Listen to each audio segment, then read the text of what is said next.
This podcast is brought to you by Simpson Motorcycle Helmets. Simpson is my choice of helmet, for sure. If you follow me online, then you know for sure that's the truth. So check them out, SimpsonMotorcycleHelmets.com. You can see all the models, finishes, and visor options, and as well as give them a follow on Simpson Motorcycle Helmets on Instagram. Keep up to date with what's going on with the team and all the people they got repping their products. Lex & Moto is my undeniable headset of choice from my cross-country trips to my daily commute. I'm now running the FT4 Pro, which is the first in the industry to have a patented utility light with SOS function. The Type-C USB charging, which is the fastest on the market, up to 15 hours of battery life, and up to 1.2 miles of intercom range.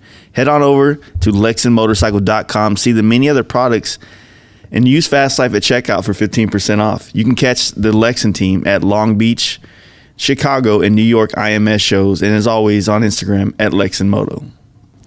Thundermax Performance ECM is designed specifically for EFI equipped Harley-Davidson motorcycles, which is a standalone tuning system that utilizes proprietary auto-tune technology with wideband oxygen sensors to deliver unmatched performance and rideability.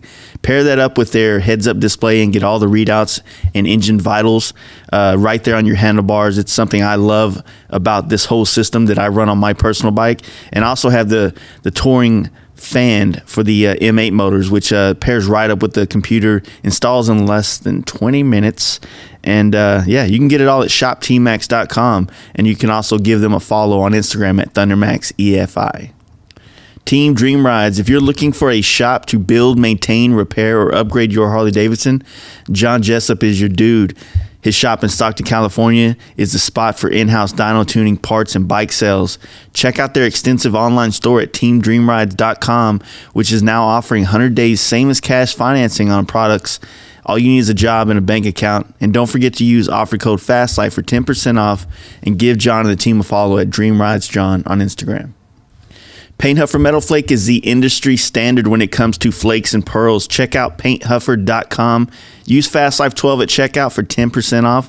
And don't forget to follow Paint Huffer Metal Flake on Instagram and stay up to date on product releases and the works of art produced by many artists from around the globe.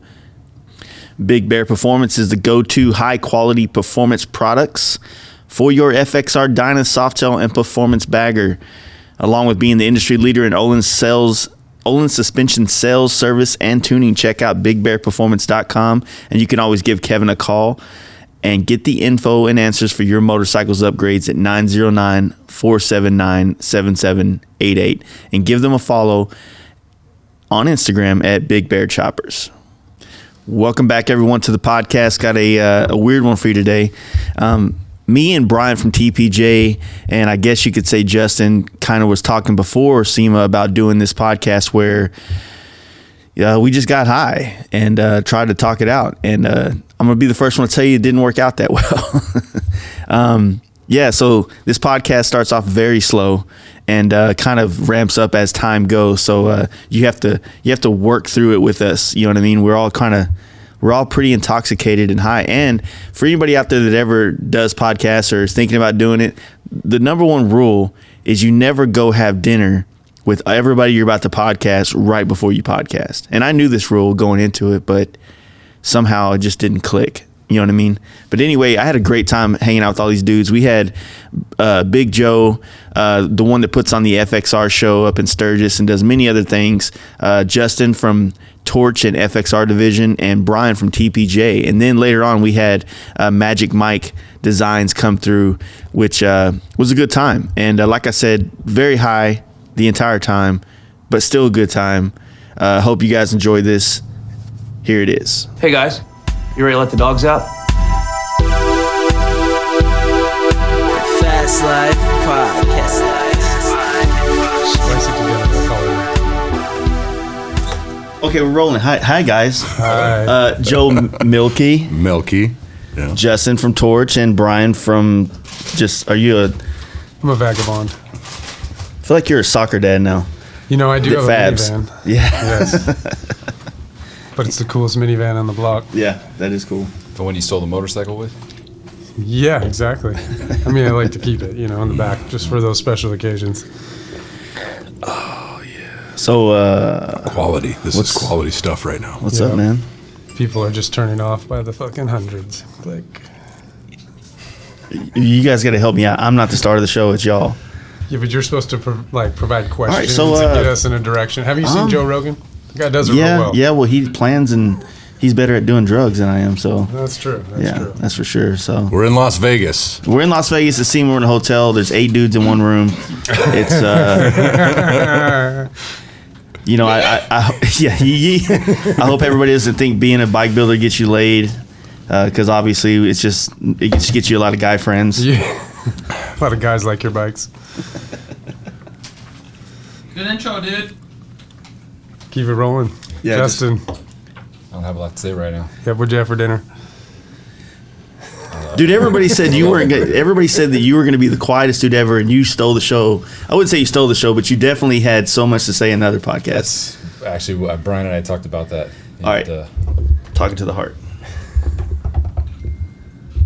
Brian and I were talking about that. Yeah, there we go.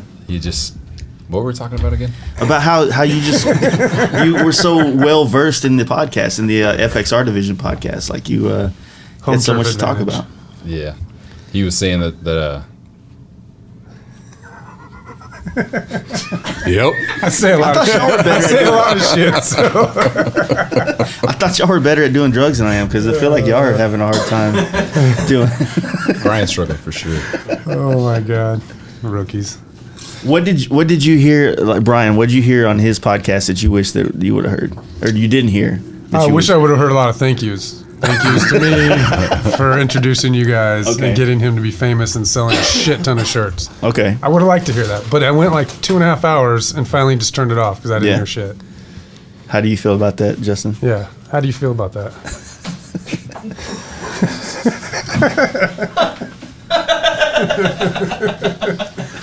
So which highway did you guys take to come up here?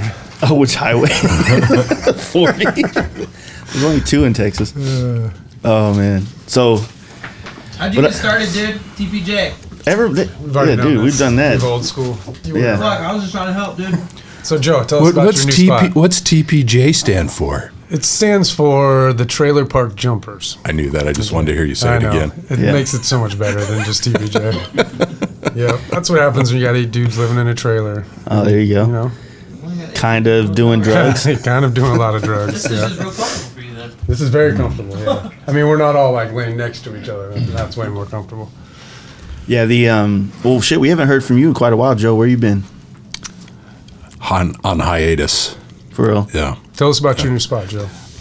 Just moved into a building at the Buffalo Chip in Sturgis, South Dakota. Mm-hmm. Trying to get settled and get back to work. Get back to work in the industry that I have been absent from for a while. Are you wanting to stick to more bikes in this thing, or just kind of still fabricating in all different areas? No, what I enjoy doing is motorcycle stuff. Mm-hmm. So, I take work that pays the bills sometimes. Yeah. That's totally unrelated to motorcycles, but motorcycles is what I prefer to do. Well, I guess we could touch on like the FXR show at Sturgis has gotten to be the standard of like judging what the FXRs in America is looking like. You know what I mean? Maybe not judging is the best way, but just to show off the bike, that's became the place to go to build for. You know what I mean? I think that's because it's not a quote unquote show. Yeah. Yeah, it's called the FXR show, but it's not treated like a typical bike show. It's more about just getting people together and talking motorcycles and telling stories and seeing guys that you probably haven't seen since last year. Yeah. You know? I know Jessa was stoked to go. I mean, dude, he'd been wanting to go to Sturgis for a while, and then he came pretty strong this year with the FXR, the 82 or 3? He was surprised 82, that they won, yeah. but it's clean. Yeah, it was nice. But, dude, that show was huge this year. I mean, I've only been to the 2017 show and then this year, so I don't have all the years to kind of gauge it by, but it seems like it's doing it. You know? It's continued to grow, and right now, like the last 3 years, it's been roughly 120 to 130 motorcycles in the show, and that's still manageable. I mean, I don't know what it would be like if there was more bikes in the show. I mean, that's just a lot of goddamn motorcycles. Do you like it better place. being in the little cubby hole that it was this year, or out in the open like it was before? at the Buffalo Chip? You know, I liked the intimacy of the way it was this year, and then of course being underneath the canopy and under shade was really nice. And you know, we filled it and had to leak some stuff out from underneath the canopy as more bikes came in, but I think it worked out well. There was places for people to sit, cop some shade, grab a beer. Yeah. Where the 2 years prior in the parking lot, you know, it could get kind of hot standing in asphalt. You had to walk all day. a little further away to get to a bar or something like that. Yeah. So I mean, everything's pretty convenient there at the Buffalo Chip now, so Yeah. it works pretty well. You know, the last time that we had you on, Brian, like I got high, and I don't remember what we, even to this day, I don't remember anything we talked about, but I know we didn't talk about a lot of the off-road riding you had been doing. Yep. And, like, I really don't have a question for that, but I just wanted to say I knew So, you were okay. doing it. I see your Instagram. so you rode, yeah, pretty much. So you rode down here from Reno to SEMA here in Vegas, and you said you did most of it on back roads? No, I said I did a little bit less than I wanted to after my buddy had his wonderful accident the other day. Oh, yeah. So yeah, no, I hit some dirt up Tonopah area, and then right outside of my spot, by like 70, 80 miles or so. Does that really put a lot of time on the It just track? adds a shit ton of time, yeah. Oh, and I okay. could only do Monday to ride down, so I wanted to get here before too late. Yeah. Yep. You gonna get you that new Panamera when it comes out? No, fucking KTM's for men. Did you see and the that rest video is they for the posted kids. today, or something of the new Pan America that 145 horsepower out of that thing? And Yeah, I mean, it looks cool. I mean, it's a good step going forward for Yeah. you know. I mean, because there's so much shit out there to see that. I love roads. I love America, but like, there's so much dirt, so much cool shit you don't see normally. So you know, I got a good topic we can all dive in on. What do you think about the new Indian? what do you think about the new No, Indian? I want to round up the conversation with my thoughts. I mean, I think they're on the right direction. I just got a stale. I got some bad feelings about Indian, so I'm not the best to like. What's those bad feelings? We need to put those out there. Well, it was my fault. I mean, we started the parts line for Indian. We were way too early, and then a year later they started dropping all the bikes off. I can't reach it. Yeah, well, I'll reach it for you. So, long story short, just no help from the industry. Yeah. There was no help from Indian, and now they're giving builders all sorts of shit for free, and it just, we put all of our money and time into that stuff, and so I felt like it was a kick in the nuts, basically. Mm-hmm. So now everything they come out with is garbage. No. Yeah, brother. Hell yeah, brother. I mean, I like, it's better than some of the bikes out there. But What do you think about it, Justin? Not a video podcast. I think it's cool. he's nodding his head. Did you go smoke too? Unfortunately. Come He's on. usually a little quicker with his comments. The bike, I mean, I feel like you had some opinions about it when I was in y'all shop. I did earlier. Well, why don't you like it? Oh, well, let's hear from you first. What do you think? All I've seen is photographs. I haven't had my hands on one. Haven't walked around one. So I'm aesthetically, I don't know that it's really my gig. The obvious thing is people instantly look at it and say, oh, they're just copying the Road Glide. Well, they copied the Batwing fairing too before, so that wasn't a really big surprise. I mean, people made comments about it. Oh, it looks like the Road Glide. Looks like the Road Glide. My response was, are you surprised? Yeah. Well, didn't they copy their fucking their logo the other day, a month or so ago? The guy sliding, isn't that a dude on a Harley or something? You seen the post that Ed Subius has made? Yeah. Their apparel. Whoever's doing their apparel, that's what he's been picking at, because they got apparel coming out that just looks like rehashed Harley Davidson, and I think he posted an Indian sweater that's a rehashed Triumph sweater or something. Well, but the one of the was flat fun, tracker, yeah. it was It was like, the exact- wow. Well- Just stealing clip art at that point. I think the first big draw to them was when they were talking about bringing out the FTR, and it was this bike that was going to be this performance bike with all the suspension and even like a track mode and different riding modes, and it's dope. But I've made this comment a few times. I still see all my friends looking at new Softails and baggers and even Dynas still. Nobody's really that I know of has been going to buy the Indian. Yeah, but it takes a certain person to ride the FTR. I mean, it's more of a, it's a flat track bike, but it's more of a race bike. You know what I mean? You're sitting up a little different. You know, it's not as comfortable. Most people still look at, the general public doesn't look at it as cool, like a Harley, Well, I guess my point to make with that was that, like, for stats on paper, like, everyone's saying that this new Challenger has the horsepower, it has the suspension, the brakes and everything. Why even consider the Road Glide? You know what I mean? Because this already has everything. It should be a no-brainer. And but yet, dump so much the Road Glide. Yeah, but yet that's exactly the same argument for the FTR versus a Dyna or a new Softail and a price point that's much better. So, it just the bike just doesn't come off. It just doesn't have much of a soul feel to it. And I don't know how to explain what a soul is on a motorcycle. You know what I mean? Well, a lot of it's hard. It's coming from Polaris. So, I mean, when you look at the Indian, legend or whatever it was, it's not that legend. It's still Harley fighting it, but it's a different Indian. So, I mean, you lose some of the... Yeah, I don't know. I don't know if that's right, but... No, I agree. I mean, looking at the bike, walking around it, really trying to give it a fair shake as far as looks, the fairing has, like, the vents are all in the same places at the Road Glide. So the top vent, the windscreen going up and down, then the side vents, and then the doors open the same way on the fairing. And it just seems like a direct rip-off of it, you know what I mean? And then it limits the bar types you can do because there's a fucking radio that sits so far over the bars that there's no way you can put, I'm a T-bar or fuck off kind of guy, so. Yeah, Ed made a post on Facebook about the Road Glide, and about the Road Glide, about the new Indian and how it was basically looked like the Road Glide. And somebody else made a comment that, well, they posted up a picture of a Honda touring bike, and it's like, well, it looks a lot like this one too. Yeah. And my response to that was, reflecting on one of my own experiences when I was at Clockworks, we had the opportunity to build a concept bike for Triumph. And to my knowledge, it's never seen the light of day. I mean, we were given concept drawings, we were given a motorcycle basically to start from as far as our platform to build on. We could alter the chassis however we needed to make it the way we thought it needed to be. Yeah. We had actually worked with engineers from Triumph, had engineers here in the U.S., had them riding every touring bike we could get our hands on for them to understand why American touring bikes are the way they are.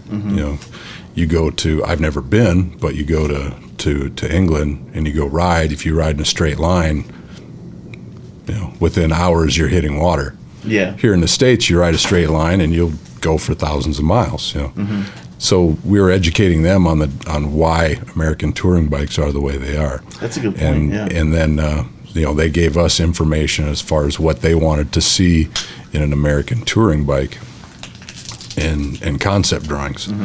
And at that time I was the project coordinator and worked with two other people in the shop, and it was our job to basically build this bike with our input as far as tweaking things, but using Triumph's platform. Their platform and their concept drawings. Long story short, the timing of it when we finished the bike was about the same time that Indian was releasing the first Chieftain with the full fairing, and it came out, and I'm like, shit. They look the same. Yeah. My point being, all of us that are working in this industry, and whether you're building custom stuff or designing stuff for OE, we're all watching the same trends. We're influenced by the same things. We're all here at SEMA, seeing the same new trends in the automotive market that we'll watch and see things and carrying them over into the motorcycle world. So it's not impossible to be original, but sometimes it's just seems like lately in the industry it is hard to be original. Yeah. Would it not make sense to maybe find outside influences to bring into it, like maybe someone from the car world, to kind of look at aerodynamics and wind blocking in a new light? Well, the car world, I think, is why Indian is so much different. The way they're manufactured versus Harley.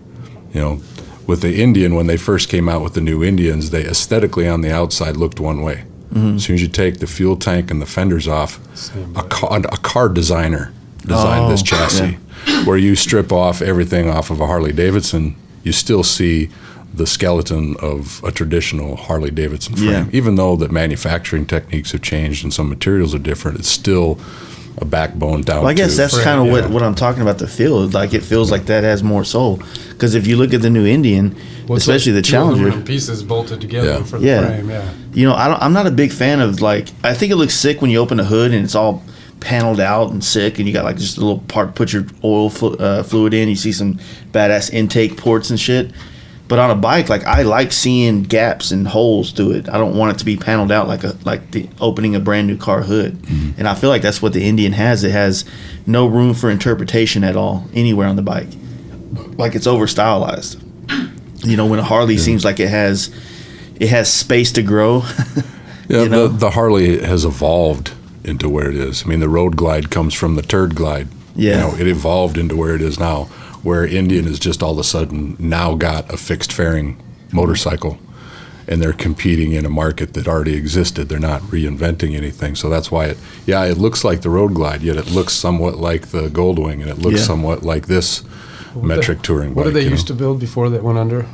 Polaris? Victory. Thank Yeah. you. I mean, a lot of it has a lot of that styling. Oh, too. absolutely! It's the same engineering. I mean, you strip off all the plastic on a Victory Vision, you see that same kind of cast aluminum structure that you see in the Indian too. You know, a lot of the same engineering. Yeah, well, I think it wouldn't bother. Like, it doesn't really bother me, but I think it wouldn't be such a topic of conversation if you know, it was just another bike that came out and it wasn't like people on social media and the internet putting it against the Road Glide, like, oh, this is the new thing that's better.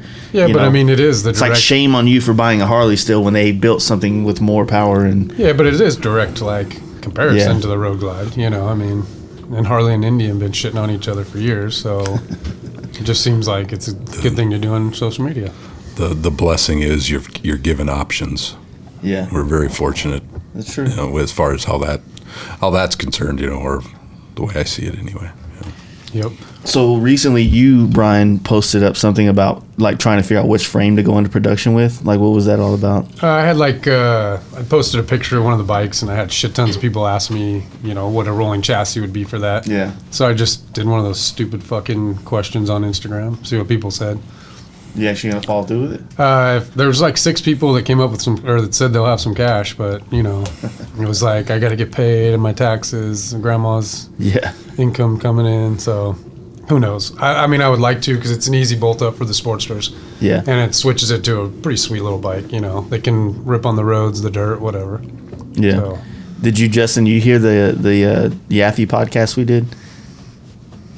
Talking about the. shaking his head up and down. How'd you feel about it? Terrible. I'm kidding. Sir, You out? check myself out. Yes. All right, buddy. Thanks for having me, though. Oh, good to see you, as always. Be good. Run with scissors. Take chances. Jesse's like all about getting on here now. Fuck, man, I heard there was a spot to fill. So I'm just gonna leave you hanging. What a douche. All right, let's talk shit on Justin now. All right, yeah.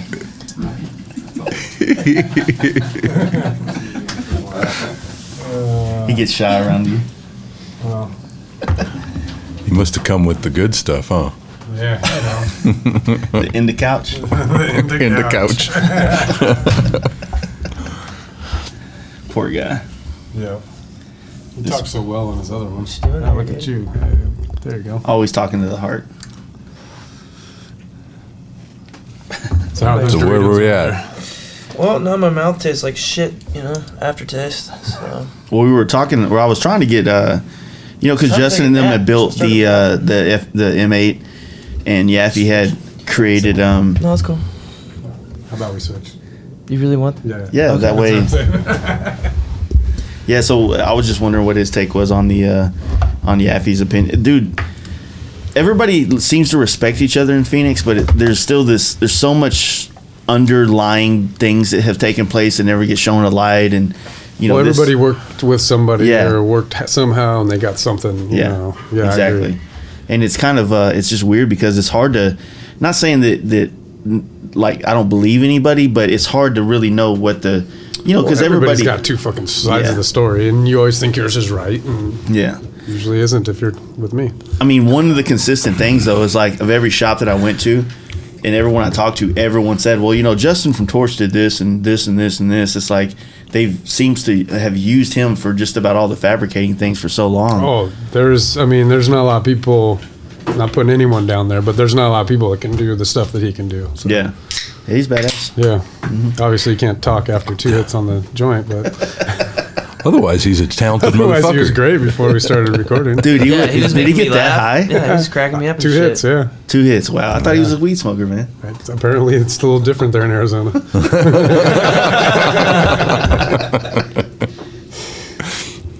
Yeah, man. No, but stand up, I mean, fucking dude's one of the best, one of the best fabricators, one of Yeah. the stand up guy. A lot of people don't like what he says because most of it's truthful and, yeah.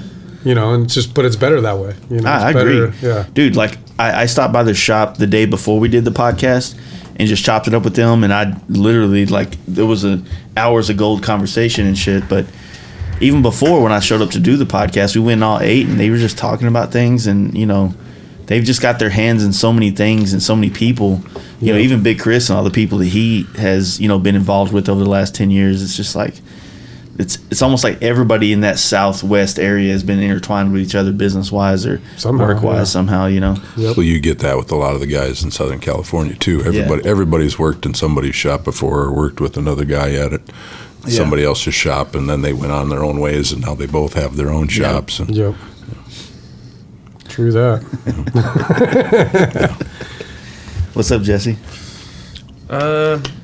Just drinking my 5th, 6th beer, just having a good time, dude.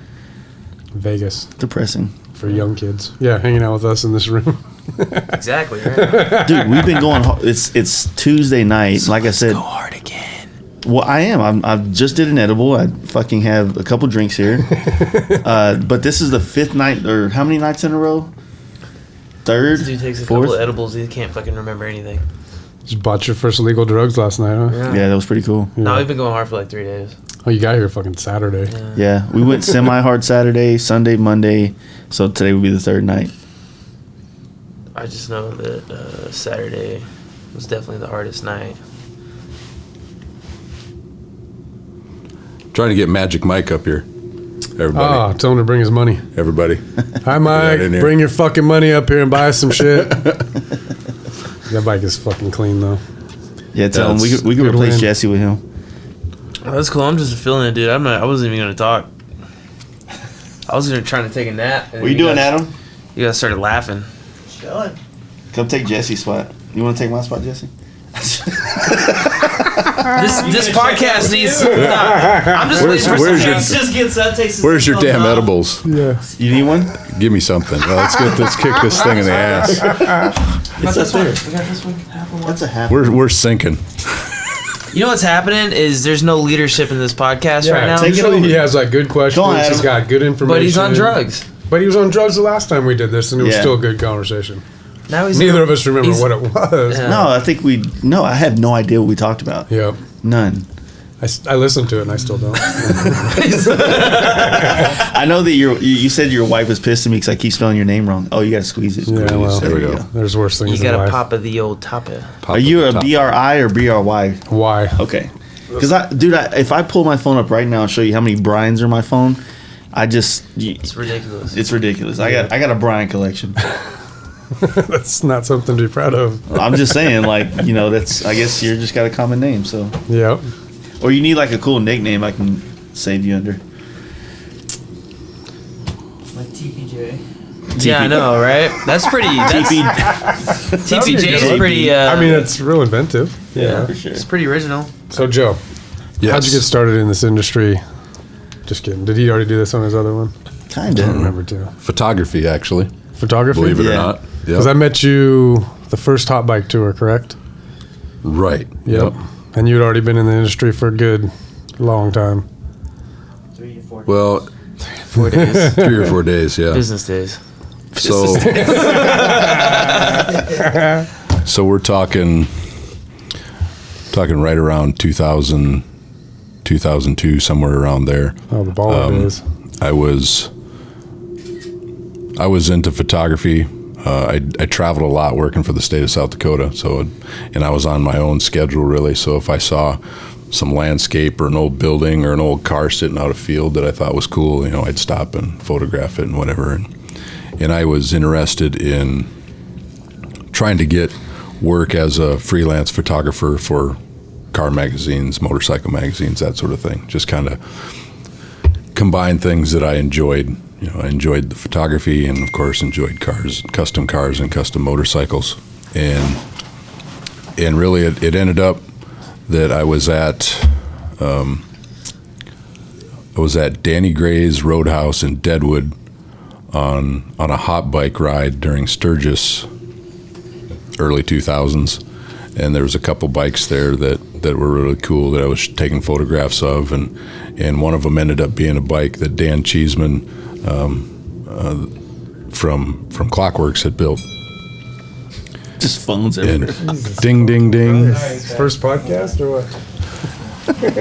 So I ended up searching him out and searching Clockworks out at that time, and really just started a relationship with those guys based on photography, saying, hey, I'm looking to photograph some motorcycles and submit them to magazines and that sort of thing. And Yeah. Did you have metal skills at that time, or were those things you picked up along the way? I had done stuff for myself. Yep. Nothing that I had ever really planned to do for a living. Was there really a living in what we do? Hey, we're hanging out. Some people, I guess, do it. Just, We're hanging out in still Vegas there, doing a podcast because we're this fucking cool, right? That is true. That is true. But it kind of evolved from that, and traveling and spending time with them, and ended up going to work for Brian behind the parts counter, and just because that's where he needed somebody, and just progressed from there as the company grew. My role changed and got into the shop, which is where I wanted to be from the start, and ended up being the primary fabricator by the time I left, and project coordinator, and all those stupid titles that you might want to give yourself to make you feel like you're important.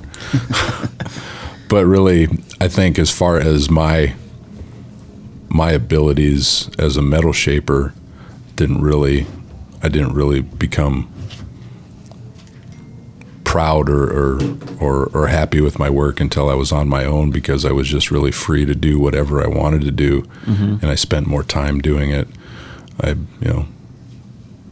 took some classes and then eventually started teaching some classes, and through the teaching process I'm learning all the time. So it just progressed from that. And as far as being part of the motorcycle industry, I got into it 2004, 2005, kind of in the middle of that Discovery Channel biker build-off era, and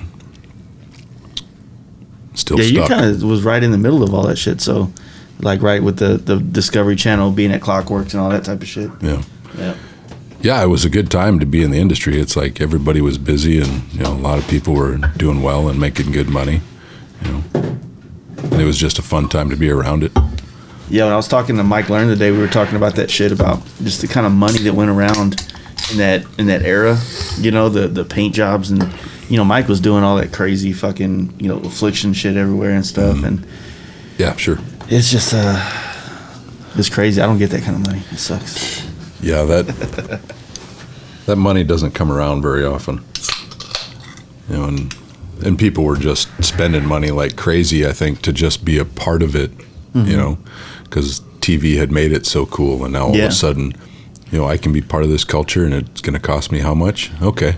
I've been like talking with a lot of people and stuff about like if we're going to get any more kind of TV related to motorcycling at all, and if we're always going to resort to just OCC in their 50s, or in their, you know what I mean? Like, are we ever going to get another like option to watch motorcycling on TV?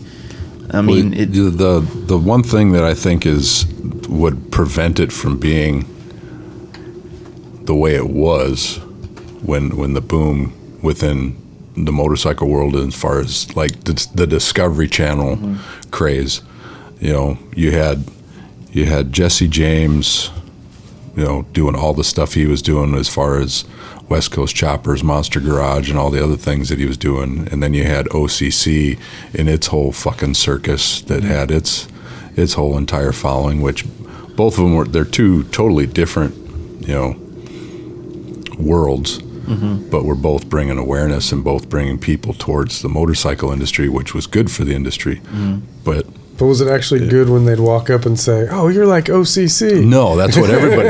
As soon as somebody said, "What do you do for a living?" "Oh, I do build custom bikes, or I work on custom bikes." Yeah, that's what their answer was. Yeah. Oh, well, I just like OCC. That's what they said as soon as we started growing beards. So you like Duck Dynasty? Yeah. like beards just started and shit. But since those shows made those people like super famous and wealthy, yeah, you know, now that's what everybody would want from a TV show. They want if they want to get into a TV show, they want to do it to just get famous and get wealthy. You know? I feel like, you know, if you're marketing to like the younger generation now, I feel like that would be easy to have something more realistic and have more emotion in it. You know, even, you know, because there's a lot of emotion that goes through all the shit that takes place in this motorcycle. Magic This Mike! bitch better brought his checkbook. What's up? How's it Good going? to see you. Congratulations, man. Thanks, dude. Yeah, that bike's fucking killer. Yeah, it's over there across the street. What's up, man? Jace. Mike, how are you? How you doing? But you never met this guy? No, man. Fuck. You gonna strip? There is 8 dudes in the room, so. Yeah, I What like are you guys doing? You guys still fucking live now or something? Yeah, but we're recording. Justin dipped out. He made it He's about too a high. good One's 20 Justin. torch. Oh, all right. He made it a good 15 minutes. Not even. Yeah, not Like even. 2 words. If I don't even think he Some got people 2 get words. scared. Yeah. Or too high. So you just got back from Galveston, huh? It's fucking at midnight. How'd you like Galveston? Won $10,000. Oh, you won the Cycle Store show? Yeah. Oh, congratulations, man. So yeah, that was pretty tight. I didn't expect that. I thought Rick was gonna win, to be honest. Yeah, Rick's bike's a pile of shit. He always wins so- though, so it's my turn. No, Yeah, it's somebody else's turn, definitely. How'd you like the show then? it was Just fun, this dude. event down It's there. rad. Yeah. The way Chris sets it up on the Strand down there is pretty dope, isn't it? All the Well, bikes. the first year he had it was like kind of jacked up because they had it upstairs, and there was like only like a fucking certain amount of people that could come up there, so nobody really came up there. Yeah. Nobody knew where it was, and so now finally they put Have it it down on on the the deal. street and shit where you can have people just walk out. Yeah, we were actually going to go down there because the bike we brought down here for SEMA, the customer was wanting it done to go to Galveston. But we were just kind of worried about him riding it and reckoning and us have to leave Galveston at 6 a.m. or some shit to get here by Monday to get the bike in the booth and stuff. We were kind of worried about it. So Yep. Garley was able to get him. I fucking hammered down. Fuck. Slept in the truck maybe like 3 hours behind a gas station. somebody asked me the other day, is Mike on his way? And it's like, well, I assume he is. I don't know. With that paycheck, he might have decided to hop a flight and go find an island for a while. I don't know. No, I found a friend down there. I was gonna stay longer. I was told to ask you about that. But She's coming here next week. Though. No. Damn, full relationship. Nah, she's just a fun girl. She's super fun. Oh, that's awesome. Yeah, every time my brother goes to Galveston, he gets we took him to Rock Rally twice. And the first time, what happened to you, Jesse? I'm not on this podcast, dude. He excluded himself, dude. I'm sorry. He was all excited, and then he got kicked off the ice chest. Yeah. No, he ended up he went down one year and he was riding around in a Grom everywhere with us. Oh yeah. And then the next year he came back again and got a seashell stuck in his eye. That's not cool. Legit, like that shit. No, I believe it. I believe it. That shit sucks. It's a ground. I can imagine. He went back a year ago and he was with the chick and they got stuck in what was it, like a She top? almost drowned. She got. Oh, now you're on the podcast? Yeah, she got too far out of the jetty, or she got too far out in the ocean, and then she got too close to the jetty when we were coming back. Like the waves threw her into it, so she couldn't get out of that, like the push and pull of it. So she kept getting slammed against the rocks. So I had to swim over there and like drag her out. Good story. Yeah, he I bet you saved go her. back to not being I on the bet you nobody podcast. heard it. Yeah, nobody fucking heard it. So, No, they did. They heard it. I heard it. hey, I'll just edit all you guys to sound like fucking terrible. You won't have to try hard. Well, these guys have been on before, so what's some background of you, man? Oh shit! I just moved here about 2 years ago. I grew up in southeast Wisconsin, so like kind of South Milwaukee area in Racine, and I started building bikes in my garage. And I have a real job that I sell construction equipment, so I had to move to my territory. And my family's lived here for 20 years, and so I just stopped here and been here ever since. So you mainly fabricate and all that kind of stuff? Is that your gig? Yeah. Didn't you win the first hot bike tour? Was that the first one? Yeah. Yeah. Okay. Nice. Well, So it he's was the first awesome. one with The builders. actually builders. Yeah, exactly. Like they did some stupid tour. That was the where they- Missouri one or whatever. Yep. Right? Yep. Yep. Mm. Yeah, We had to check his air pressure at the tires at the gas stations constantly. Yeah, I had a 3-wheeler, so it was a lot of air check. It's pretty culturally different place being from, Oh yeah, it's definitely different. I mean, I just came. I've been on the road for a month just now, and I left here October 3rd, so I just got back last night, and Would you I go was to, ready to to get back. the Tennessee? I did that Yeah. too. Yeah, that was super fun. Yep. My buddy was supposed to be in it. Garley. Oh yeah, fucking bailed, huh? No, actually, you know what? It rained and shit, so. No, I bailed. I bailed off a bike and broke my leg. Oh, yeah, that sucks. Yeah, he's been recovering from all that all year for that. But yeah, he was building a bike for that, and then the bike that he got here is one we have in the Sherman Williams booth. It was one of those dirty tail, soft tails from like Yeah. Shope. Yep, John. But I hate to talk shit here, but like, But I'm gonna. That's how you premise it every time you talk shit. I hate to talk shit.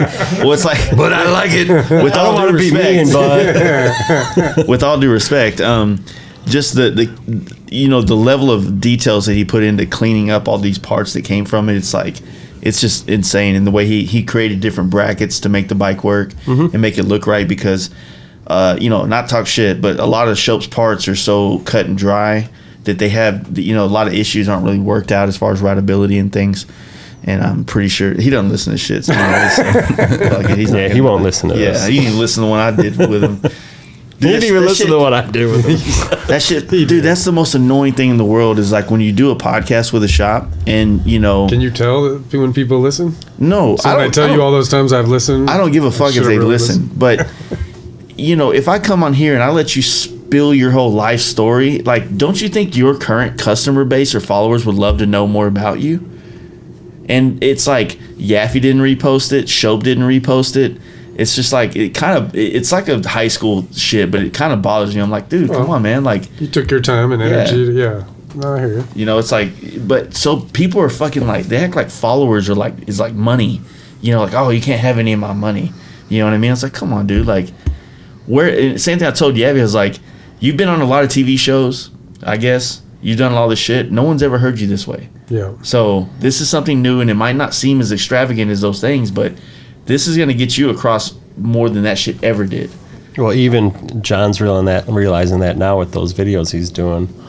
Like, he's more polite. Oh, he's a different cat. He ain't the same dude Yeah. that But you would have met 5 years ago. He's been groomed. He's getting groomed from Richard over at Gas Yeah. Monkey and shit. I think Richard probably told him, like, dude, if you're going to get to this level, you need to just, like, knock off Yeah, all the that attitude, I guess you could say. Yeah, he was really apologetic. He's like, man, like, you want to see Yaffe? I'm like, yeah. He goes, man, just tell him sorry, man. Shit like that. Yeah. He's just really into it, but it's still, like we were saying before you got here, it's just like, you get a story from Shope, and then you get a story from Yaffe, and then CMP, and then Justin, and it's just like, all right, what took place in this fucking city building motorcycles in the last 20 years? Well, the industry's small too, so Yeah. I mean, just that alone is hard to like. Two people that did something with each other that something fucking went wrong, and one guy's yapping and the other guy doesn't say shit, so or whatever it is. So whatever. So how I follow you on Instagram and stuff, but I haven't. I guess I've never commented, so I don't get to see you when you repost things or you post things or whatever. That's what's kind of weird about the algorithm. Is like you have to make sure you comment on someone's shit that you want to see their. Yeah, and I don't think that all your followers really see all your shit. Absolutely No, they not. don't. Because like I There's got no way. a shit ton of followers and I get like 50 likes from Yeah. the people that are pretty much in this room. There's only 50 people that like it. yeah, I'm pretty sure. Yeah, but yeah, no, the Yeah, like. So I think it's just I don't know if it's just like too much downloading or whatever to get that information across to all those people, so they trim it down to just those interested. So if you're not commenting or fucking liking shit, then they figure you're not interested, so why am I going to send this information your way? That's and you got to figure out how big Instagram is now, like how much that probably takes up in the internet world. Cloud. Well, they got too much shit going on to know that you want Ritz, so they can put that advertisement for Ritz crackers next to that you want, you know, go on that Hawaii trip that pops up the next minute. That you talked about it with your friend on the phone, and now you got fucking. I just thought about Ritz the other day, and that shit popped up on my Instagram. So I don't know what the fuck is going on now. It's fucking subliminal. Do you guys listen to the Rogan podcast with? What's his name over in Russia? Listen to the Rogan Snowden? podcast. With Snowden. Yeah, it was good. Yeah. No, I missed it. It was I pretty listened good. to that in the shop the other day, and just listen to the shit Snowden tells you about your phone. It's like, we're fucking fools by using it as much as we do. By allowing all of the information and tracking that happens with these fucking things. Oh, I And bet. that, Well, you listen to him, and when he's got Alex Jones on there, even if you fucking 2% of what Alex Jones says is correct, there's some crazy shit going on. Yeah. Oh yeah. And that just, I mean, 2% we're fucked, man. there's some crazy shit. Yeah, no, dude, Joe Rogan's had some killers on the last couple that came through. Yep. He had Edward Norton on there, was pretty good. That was a good one. Yeah. And then he had, what's his name? Silent Bob was on there. Oh, yeah. That was pretty good one. Kevin Smith. Kevin Smith's always good. Dude, one time they did a podcast, they were talking about their dogs. They both started crying, and I was just like, I know men cry, right? I mean, I don't, Do they? you know, but, you know, it was just so, it was just like so awkward because they were really getting into it. I'm like, man, I feel like I'm watching a daytime soap opera. Yeah, some good shit on there. Yeah, I don't listen to too many podcasts. I listen to Danger Dan. Mm-hmm. Yeah. He's awesome. But Yeah, he's way cooler than we are.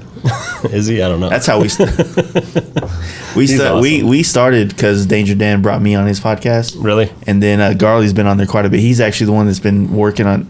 You pretty much been working on his bikes, right? Not his bikes, but his This little giveaway bike. yeah. Oh, that fucking Sportster. You did all that work?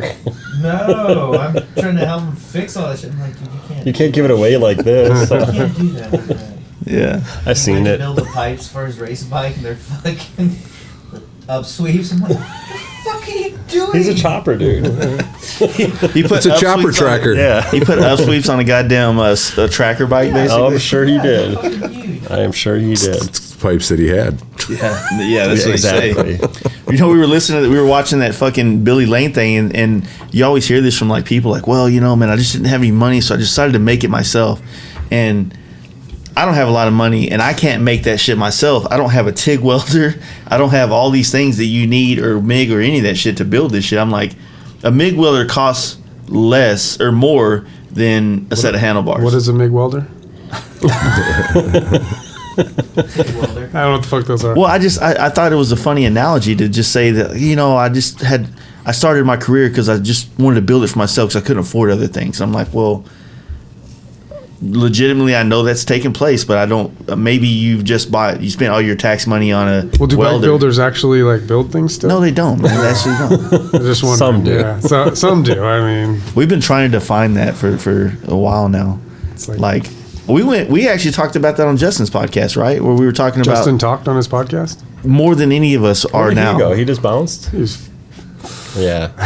I thought he was a weed smoker, dude. I thought he was too. Again, As soon as his ass hit that chair, he was. yeah, he should have sat Dude, on the fucking yeah. ice chest. I mean, I did my edible like you fall 20 asleep. minutes ago. Yeah, I mean the joint was big and he had 2 puffs. So Jesus Christ. yeah, talk shit on him now. Fucking Yeah, I don't. not like he's gonna listen anyway. Yeah, for sure. Right? I don't really know.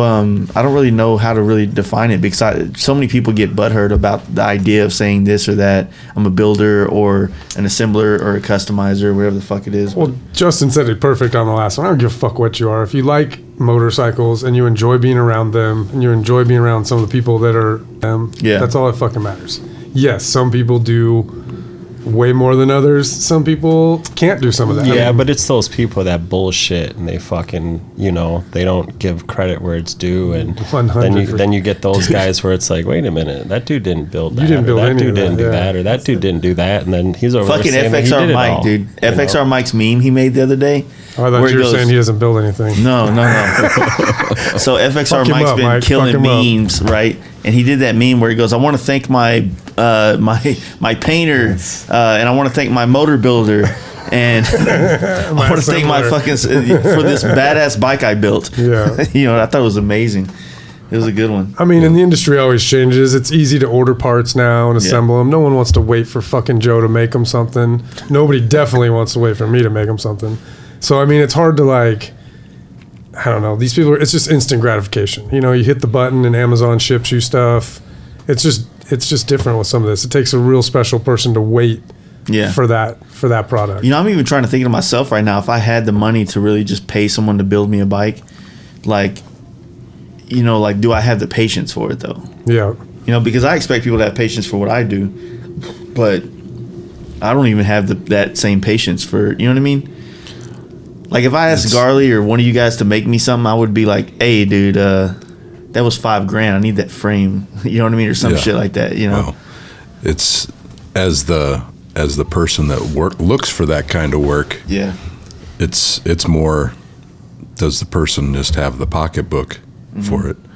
Because they always want. Having done estimates for customers that wanted to have specific bikes built and thinking that they knew what they wanted or what they needed, the parts that they wanted to use, and then having a budget to try to work with. They don't always match up. Most of the time they don't match up. They don't see the reality of it that, you're going to pay X amount of money for this part, but the labor involved to either modify that the way they want it or make it fit with the other components that they've chose that are supposed to be compatible, it's the time, it's like where the value of a person's time, whether it's an individual like myself or a shop labor rate that's, keeping several people employed and keeping the lights on and the doors open and all that kind of stuff. And so it's, well, a lot of people see a swing arm, I just use that for example, a swing arm for $1,500 on, fucking Instagram, whatever it is, they can have it in a week. Well, yeah, absolutely not though. Yeah, but if somebody can get a track dynamic swing arm in a week, let me know who you're sucking off.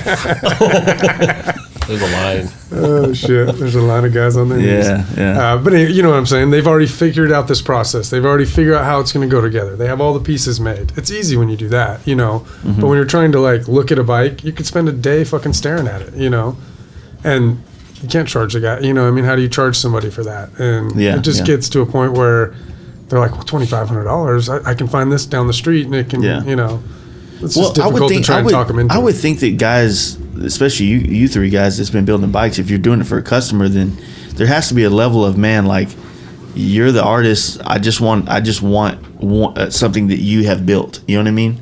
But that gets hard though on that budget thing. Like, because the bikes that we build for ourselves, we fucking have 1,000 hours. I'll put more into that than I'm gonna fucking quote somebody. Yeah, I'll stand there for fucking an extra 3 hours sanding something that I can't charge somebody for that. You know what I mean? Or they don't want to pay for it because they don't see they don't know that work involved either. Exactly. So it's like, oh, I'll take that. You see the difference at the end. Like when you see his bike, it looks simple, it looks clean, but look all the fucking work that went into it. Yeah. And a lot of people can't realize that. And so it's hard to try and talk them into it because none of us are salesmen. We're fucking craftsmen. We just want to make our shit, So yeah. I always wonder that because I feel like if I was gonna go get a bike built by somebody, I would want to just first off I'd want to be rich, which I'm not. So, but no, just to be like, dude, do something badass. Like I follow certain people, none of you guys for this reason, but just I want a really badass bike built for myself. I noticed you didn't follow me on here. No, I had a dude in Texas just pretty much say that. He was like, how much did it build a bike? And I always don't want to talk about that shit at a show. So it's like, here's my number, call me later. Well, dude ended up calling me and texting me, and guess the dude's from the oil fields and shit, so he has a bunch of loot. And his wife's like, honey, you spent $150,000 on that car. And I was like, okay, that's the customer whatever I want, you know. Or you're getting trolled. You know, but but he was just like, you know, I want you to build me a bike and like whatever you want to do. Yeah. Well, obviously there's going to be guidelines because what I want to do versus what he might want could be different. So I still got to talk to this dude and figure out what he wants. So that's why me and Garley's been talking about that. But is it better to just build yourself a bike for a reason and sell it? For me, no, it has never worked out because like I don't build things that a lot of people want. You know, I mean, I don't say it like that, but like you look at one of them, and you're like, ooh, your foot could get caught there. Ooh, that's too close. Or, oh, well, that doesn't bother me. But you're okay with your foot that close, but somebody might not. Exactly. And so we get a lot of them I fucking love that bike. You don't even have kickstands on your bike either, so you got to sell a kickstand with it. So, I mean, you know, you got to talk people into shit. Yeah, so you're going to have to lean this against the bar. Like, you got parked by your friends. So check this out. You just spent a shit ton of money on this. It will lean against the wall, I promise. You get a dirt bike kickstand. But, like, you know, you get one that they're like, I love that bike, but can you change these 3 things? Or whatever it is. And then you just say, well, how big is your check? And, you know, I mean, it's just hard to give somebody a number, you know, like you said, right off the bat, because there's a million things that go into it that you don't really think of at the beginning, you know. Do any of you guys kind of get too carried away doing too many projects and kind of have a hard time finishing things? Why are you looking at me? Well, you're just... Because, yes. I mean, yeah, to me, like, I always finish them, but to have 2 is kind of ideal because you can bounce back and forth. If you get hung up on one, like you're not just sitting there twiddling your thumbs. Like there's something else you can work on. So yeah, 2 or 3 is fine, but like when you put 2 or 3 for a deadline, like that's just overwhelming. But one with a deadline, that's manageable. As far as myself, you know, since I've been out on my own, building bikes for somebody hasn't been what I've been doing. That's not what's been earning me a living.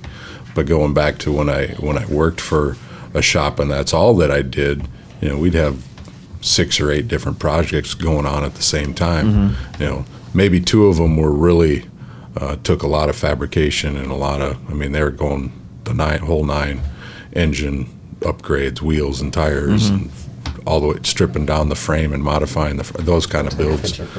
And then other things that, you know, could have been maybe a custom paint job and wheels and tires, you know, and so you're in that atmosphere. You got used to dealing with people that knew exactly what they wanted and that's what they were there for, and you just did it.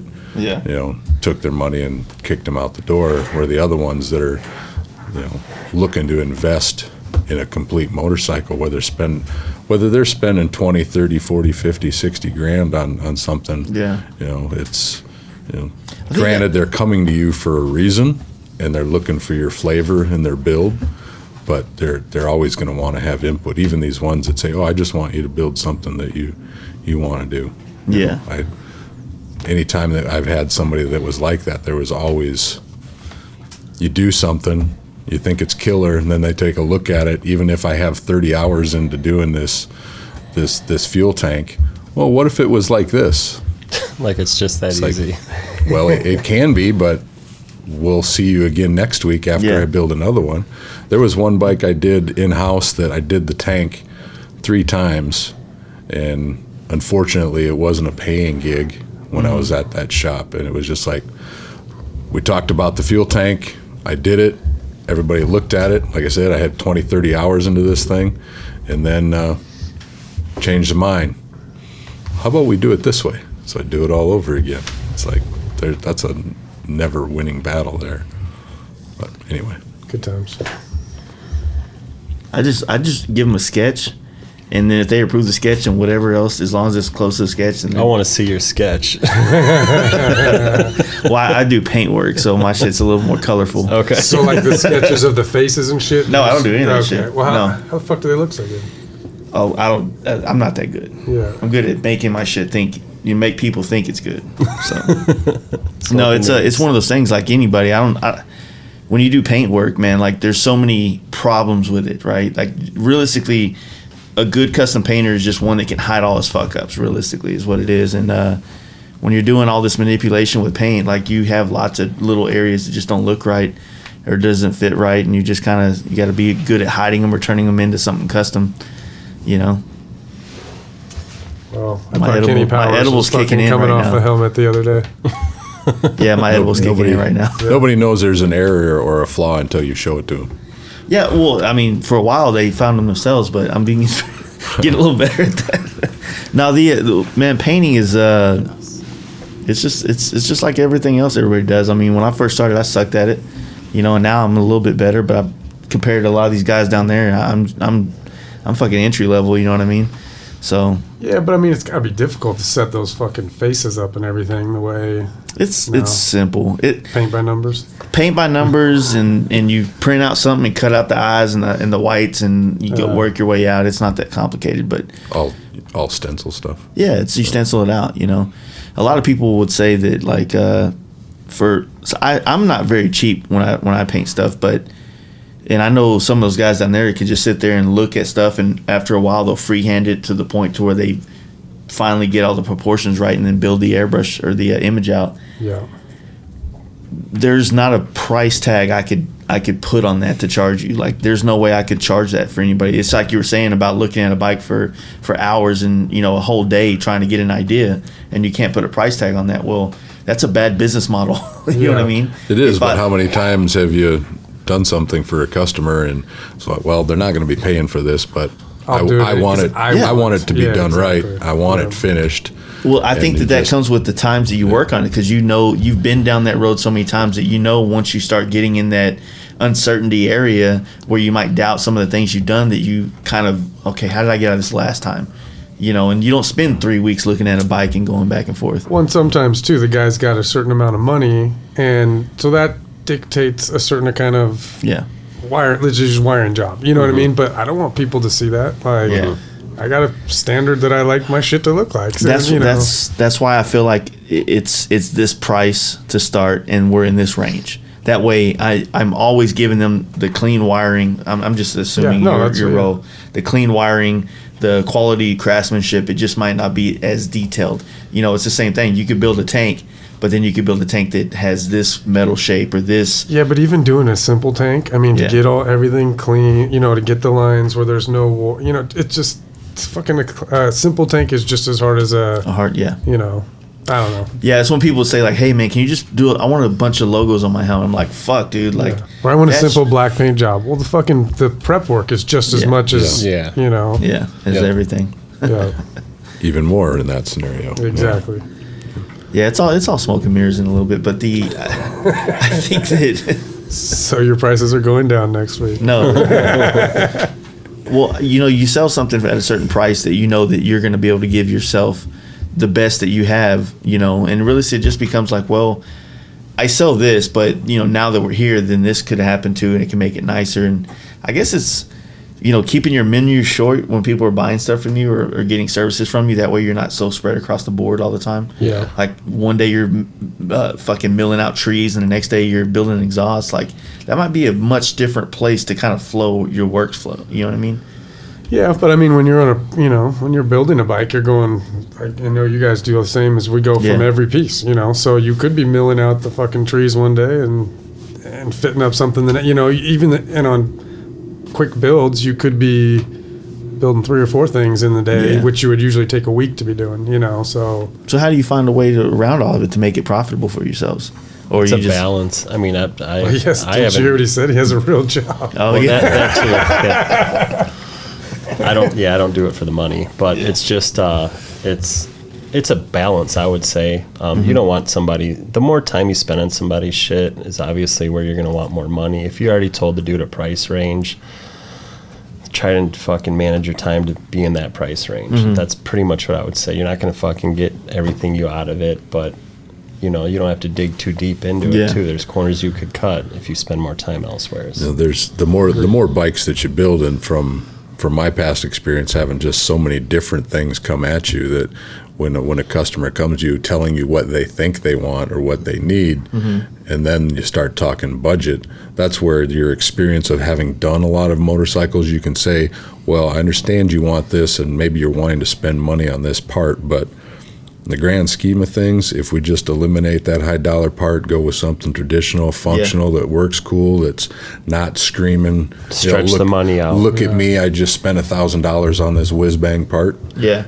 you can give them what they want and stay within a budget and hopefully make some money. Nice. Well, and back in the day when everybody was, not I said back in the day, but when everyone was building everything, you could use a standard caliper, and machine some things on it and clean it up, repowder coat it, and have a cool looking bike still because all the other fabrication stuff was with it. Now it's like everyone's got the track dynamic swing arm, everybody's got this, so you have to throw in the little who's got the Behringer, or let's spend, it's just like a dollar thing. It's not a, you couldn't ever have some people do, but you couldn't ever have an FXR with the track dynamic swim arm and the fucking stock caliper. You know what I mean? It just doesn't seem like it's right, Yeah. So shit snowballs into the next area on the bike or whatever, but if you kind of have a theme and you just stick with it, that's another thing. Like, you don't want to change your mind too many times in a build, or even let the customer, because now you got shit that you took off, or the shit that's on the time that you shelf. put into a part that you're fucking like, dude, I just spent 14 hours. Yeah, like that. And you want to change it to the left fucking 3 degrees? Yeah. I'm not bitching. Yes. I'm just saying that cuts your time too. Yeah. So as long as you skip to a game plan or stick to your game plan, that usually works. Someone told me a long time ago when I used to work for them, it's like, don't do all your tricks on everything. That's another big one. Huge one. I seen it this week. You got 5 ideas. Those ideas don't all belong on the same bike. Like, I understand, they're all cool ideas. Like I've seen bikes where I've seen a dude build parts where there's incredible. Every fucking piece he posts is just incredible. The minute he put that whole fucking bike together, I was like, what the fuck? Yeah. There's no lines.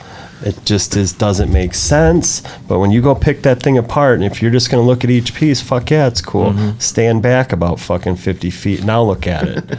It's a whole different game ball. Yeah. It's just completely different than what you thought it was going to be. Yeah, for sure. So there's that part of it too. Like, don't stick every idea into one motorcycle. It looks gaudy. It's tacky.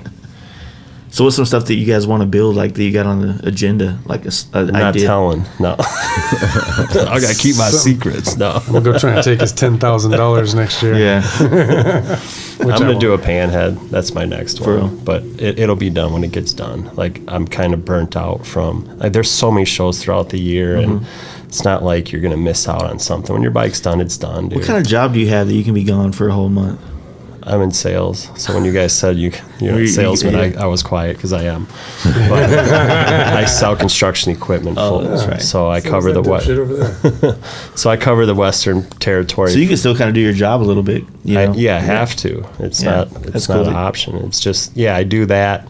Obviously works first, and then if I can roll in the bike shit and make it work, I do. It's a 24-hour day as long as I get everything done.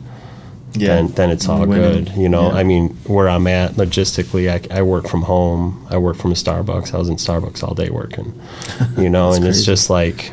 Did you get minimum wage or what's? Yeah, I'm pretty. I don't get paid much. No, it's pretty low. Well, I mean, Starbucks. I wondered how that was. No, I'm not out. working at Starbucks. I'm working in the motherfucker. But it works out. I've been doing it for a while, so. Yeah, that works. But I had a sales meeting in Ohio, so that's kind of what brought me towards Tennessee, where I knew I could make that one. And then I had some work in Dallas, so I came down to Dallas and then shot to Galveston and did that, and then came back. Did you do a dance podcast while you're in Dallas? No. You didn't reach out? No. Chris did that one, and Chris Graves, and I was standing there for that, and then Dan wanted to jump right into me, and we were ready to go eat. So Dan, we're gonna do a MC shop T-shirt for my shop. That's fine. He's gonna be pissed. It's gonna be. You got aired. He doesn't tell anybody about that shit, does he? What's that? The shop tees. What do you mean he doesn't? Until tell it comes him? out. No, he asks. Okay. Yeah. I mean like he doesn't tell anybody out there. Oh well, I didn't say that then. But no, so he wants to come to the shop and kind of do my shirt after the podcast he does with me. That'd be cool. And that won't be till like February, he said. Yeah. So it's still out. Dude, his podcast his podcast is what got me into doing this stuff. So yeah, he's got it pretty dialed. Yeah, man. he does. Does a good job. He does. Just his intros and the way he ends the shows, and you can just tell he's got that shit down. Yeah. His shit's tight. Yeah, I don't know. I suck at it sometimes. Like here, like I'm First 20 minutes was touch and go, buddy. Yeah, it was. Felt like I was gonna have to switch places with you. How long you been It doing was this? gold. Almost 2 years. Really? Yeah. You shouldn't be new at that. You got No, it well, done. the thing was that like You got it done. usually like we don't all go to dinner before we do this. That way we talk about everything. Well, that's And the then- other thing. Yeah, don't do that. Yeah. And don't eat a bunch of gummies. Because now you Yeah, sit and and then- stare yeah. at each other. All right, Well, now yeah, what? that is a no-no, and I did it. But you know, the thing that's weird about, or it's just, it's also sucks is that like I am Brian's friend as well, and you're a friend too. So it's like I just want to hang out and talk to these guys just as much as anybody, and I don't want it to all be about just you shoving this mic in somebody's face. Well, you know what I mean, if you can just have casual conversation, yeah, obviously. I mean, it that felt works. good just sitting around the table hearing some of the stories. You know I what mean, I mean? people probably stopped listening an hour ago, but Yeah, who probably. knows? Easily. All I need is to listen for 5 minutes. It counts. And you know, I don't know if you can even track that kind of stuff. Me, obviously, I'm driving a lot, Yeah. so for me to listen to a fucking 2-hour podcast, that's really not a big deal. That burns 2 hours. Yeah. If it's interesting, sure, yeah, I'll keep listening. Yeah. You know, but if it's fucking lame, it's like obviously you're not going to listen. Yeah, I mean, I like to blame all the great ones on myself, and the ones that suck just because I had a shitty guest. You can blame the guest. I'm sure that has a lot to Well, do the with it. shitty guest left, so we're all right, right? Yeah, he's already gone. What's up, Justin? Jesus, I missed you, dude. Yeah. No, I mean, we kind of cover a lot of different things from like the performance motorcycle world more, and like guys like Brian, you know, we've had him on early on, and Joe came on like probably, I think y'all two were pretty close as far as release. We did you in like April of 2018. Yeah, then that would have been why I was in Austin. Yeah, because you were leaving a April. hand-built show. Yep. And then me and my wife drove up to NorCal and we talked with you. 2018. Yeah, in May. So, yep. And, you know, like, these guys were on, so I'm legit. Maybe with Joe, but He used y'all to vouch for him. yeah. I'm just gonna hang out with him.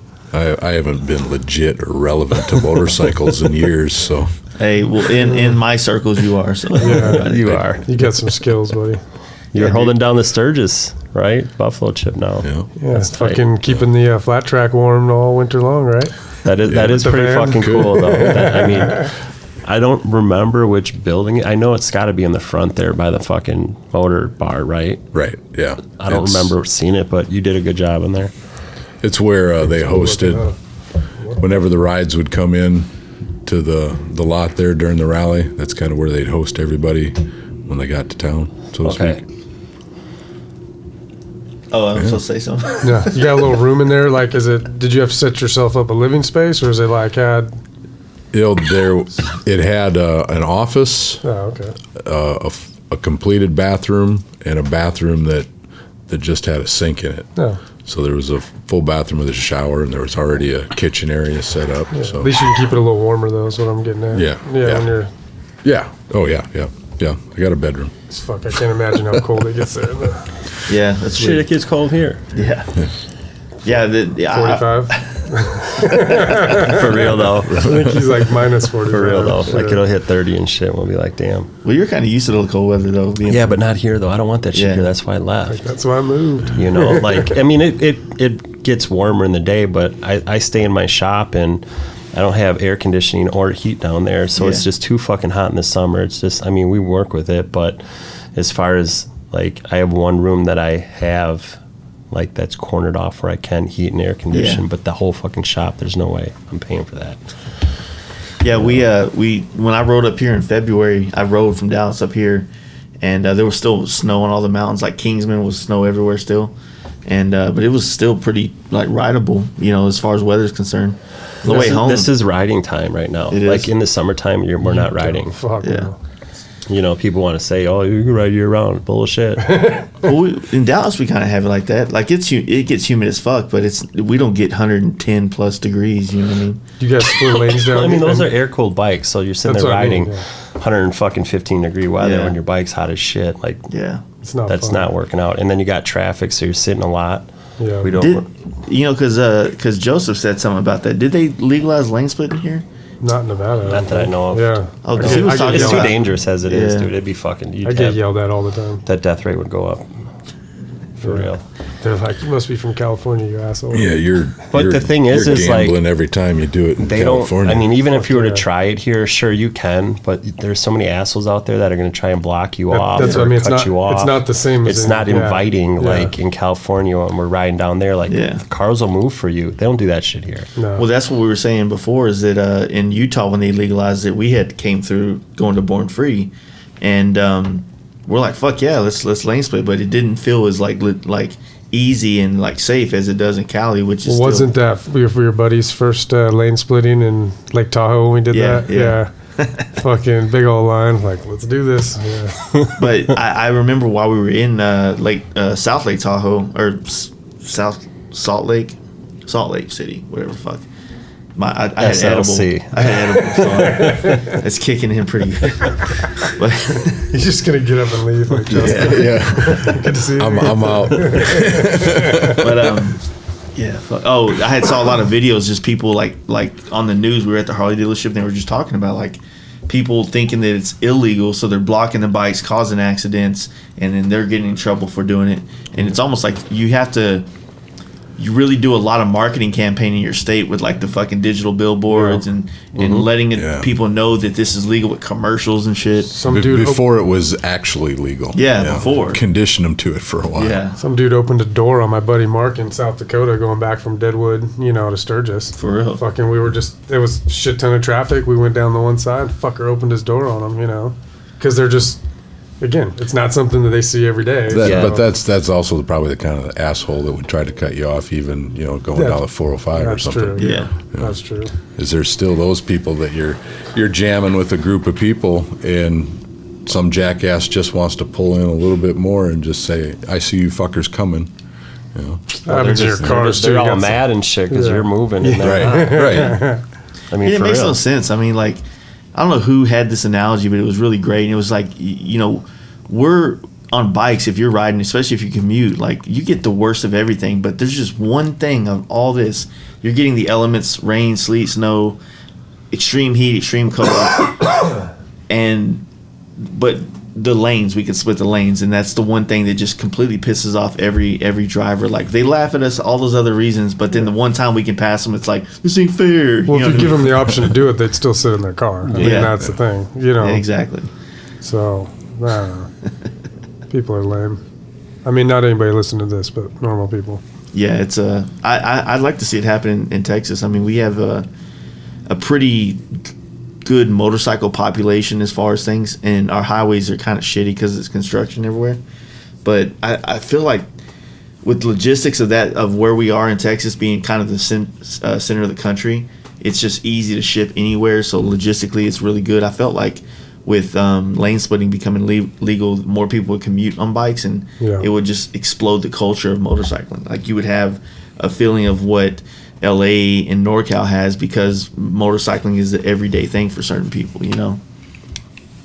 Yeah.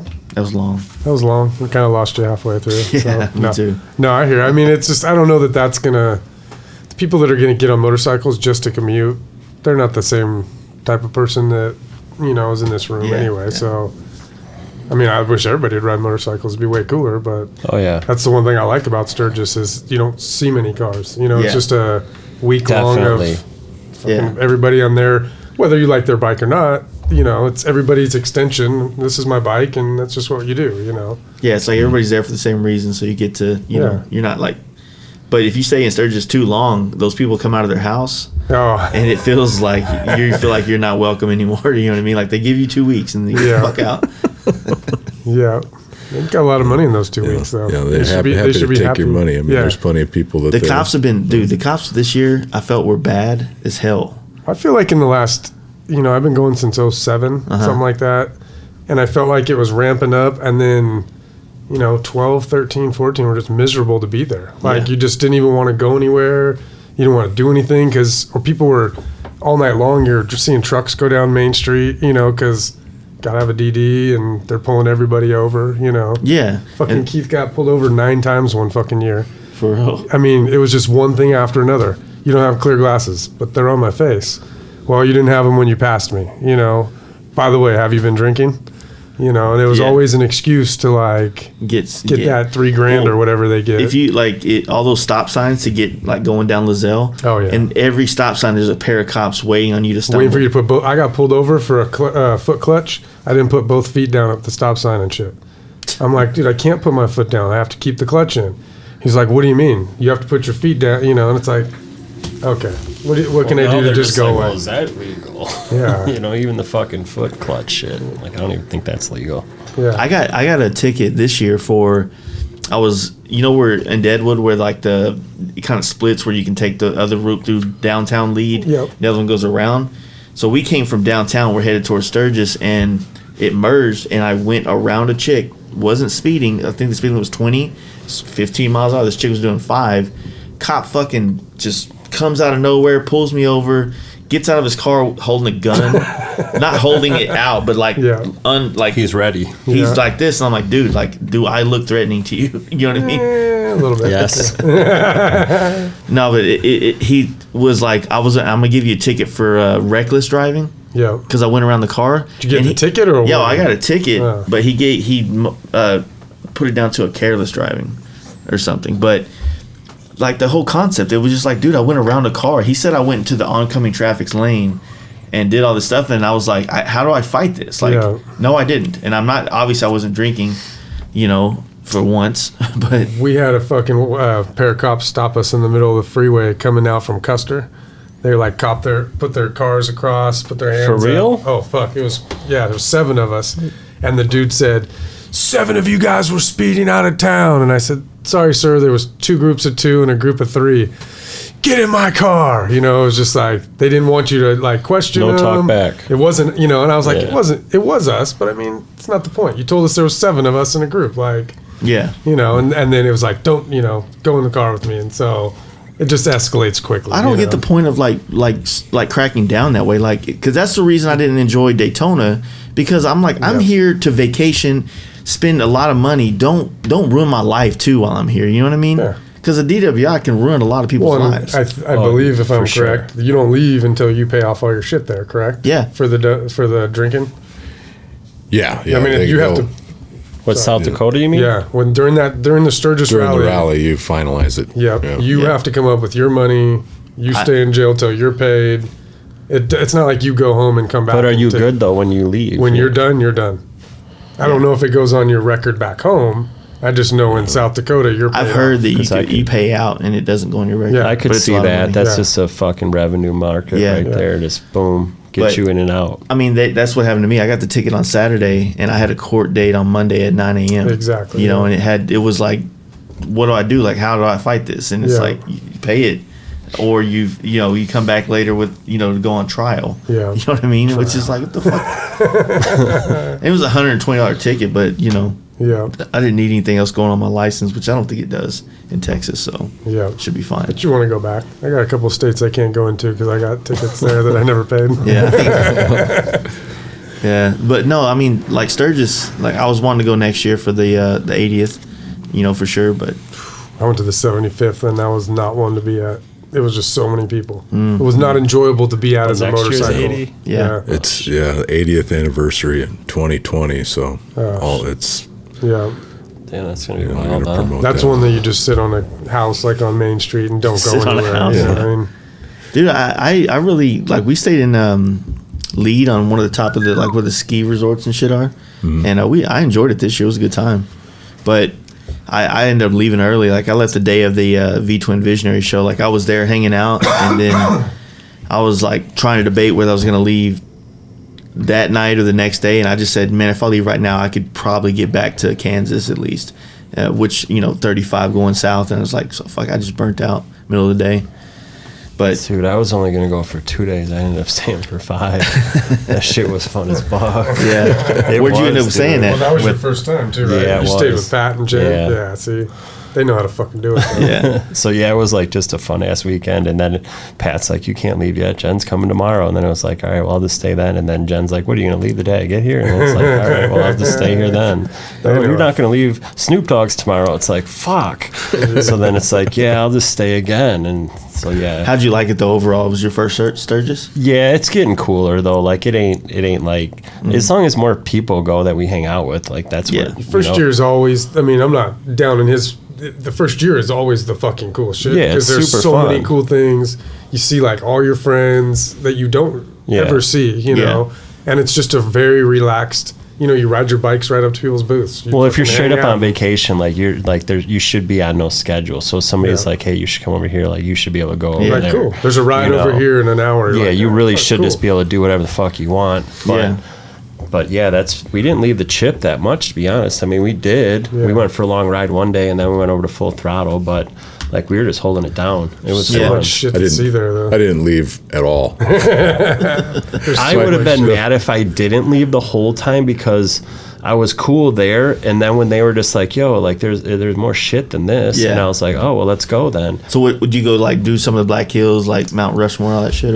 We didn't go all there. Like Pat does this normal ride that he's done before, so I just basically rode with them. I don't know where the hell we even were. We didn't have no service on our phones or nothing. It was just, but it was super fun. And then, and then obviously downtown you start to see all the bars and you see that whole scene. That was kind of cool, I guess. And then It's always good to see your grandma with pasties on. I mean, yeah, it's just, you know, I just know the Cyclosaurus party was over there, so we stopped by and said hi to all them dudes, and then we went over to the full throttle thing, and then it was cool over there.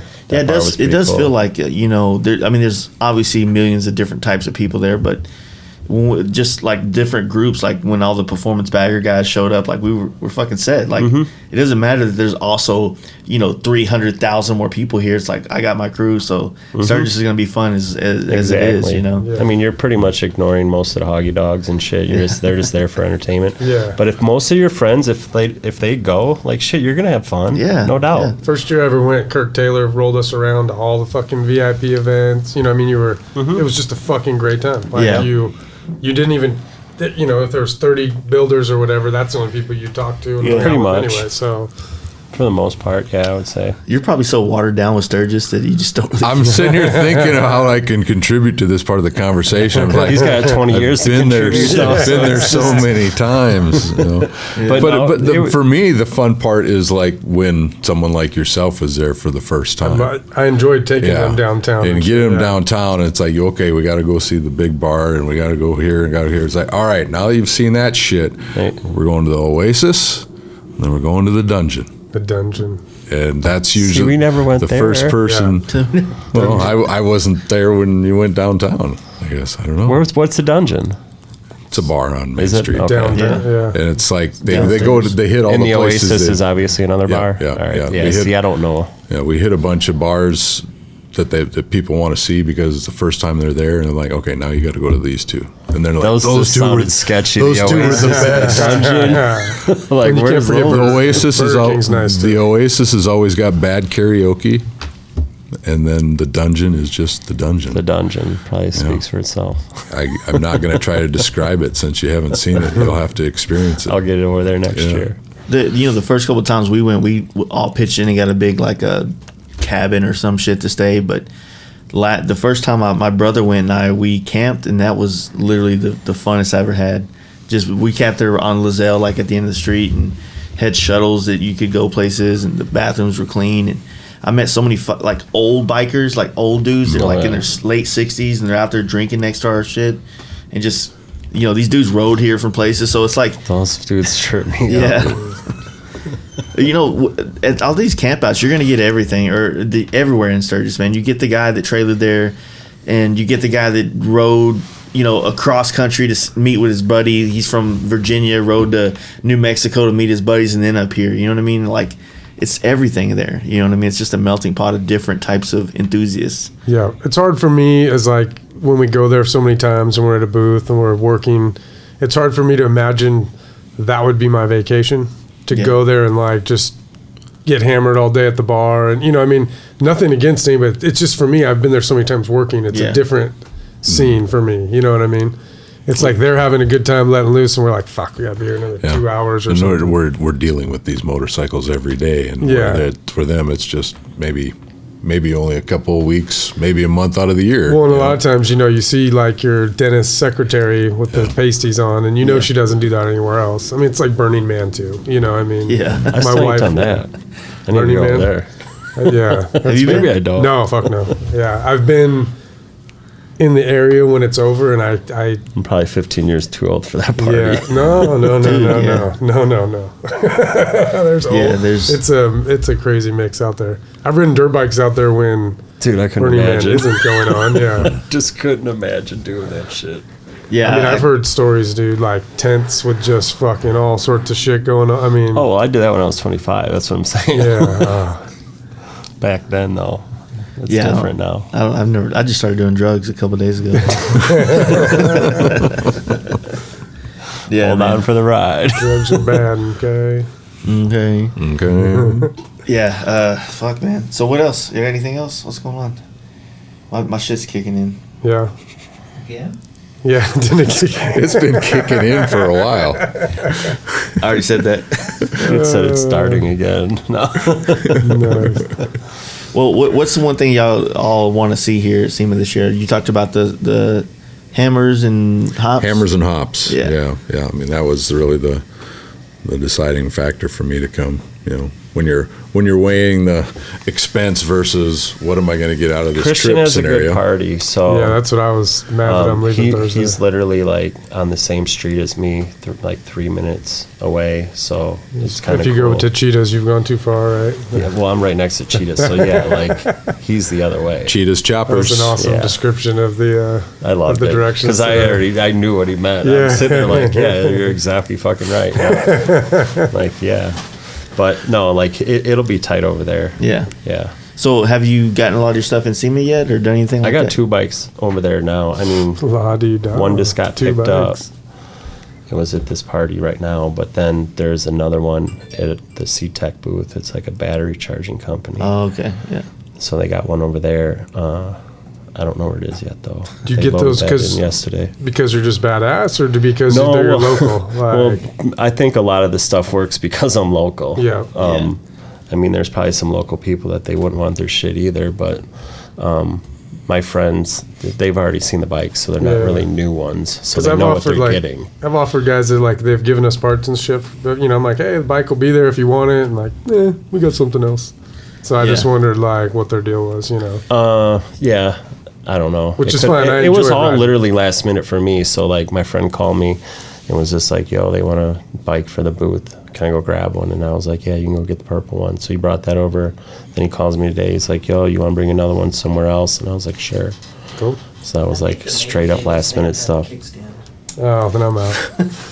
Well, yeah, that too. Booth that you could lean it up. Or he just has to sit on the ground though, right? Yeah. Just lay it Just down. lay it down. Sell a crash bar. Yeah.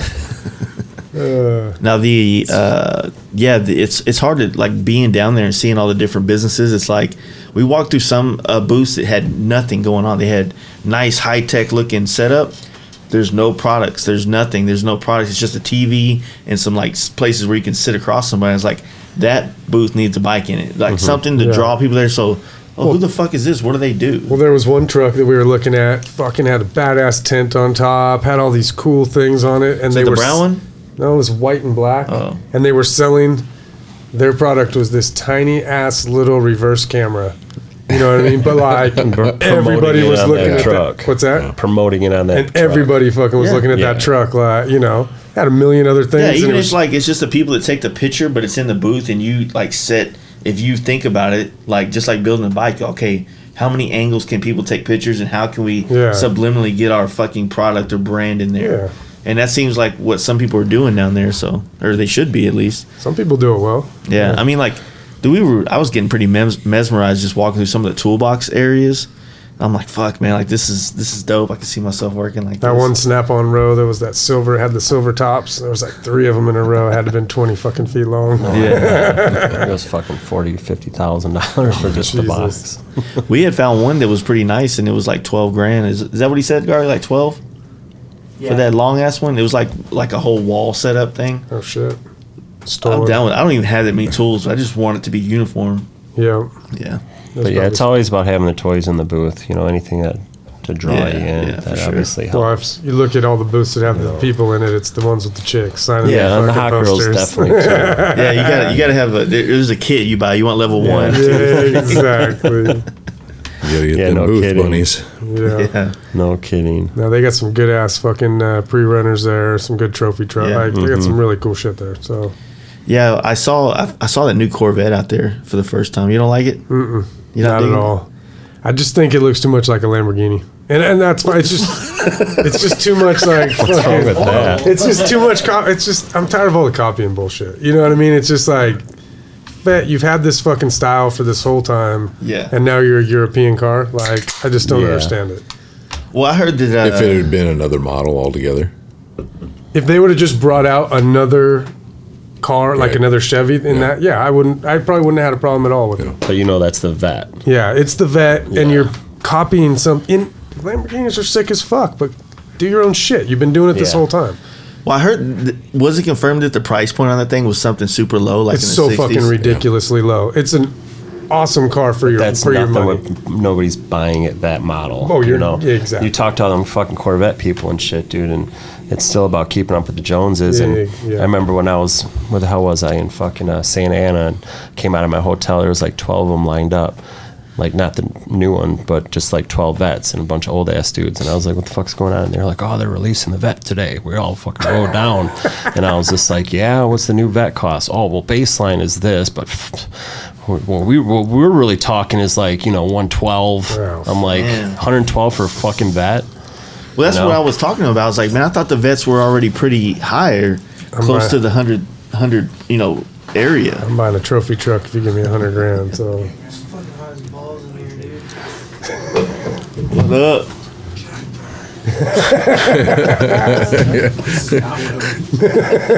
We've already been calling it 8 dudes in a room, Do y'all know Tank? and we're back to 8 again. Dudes, one room.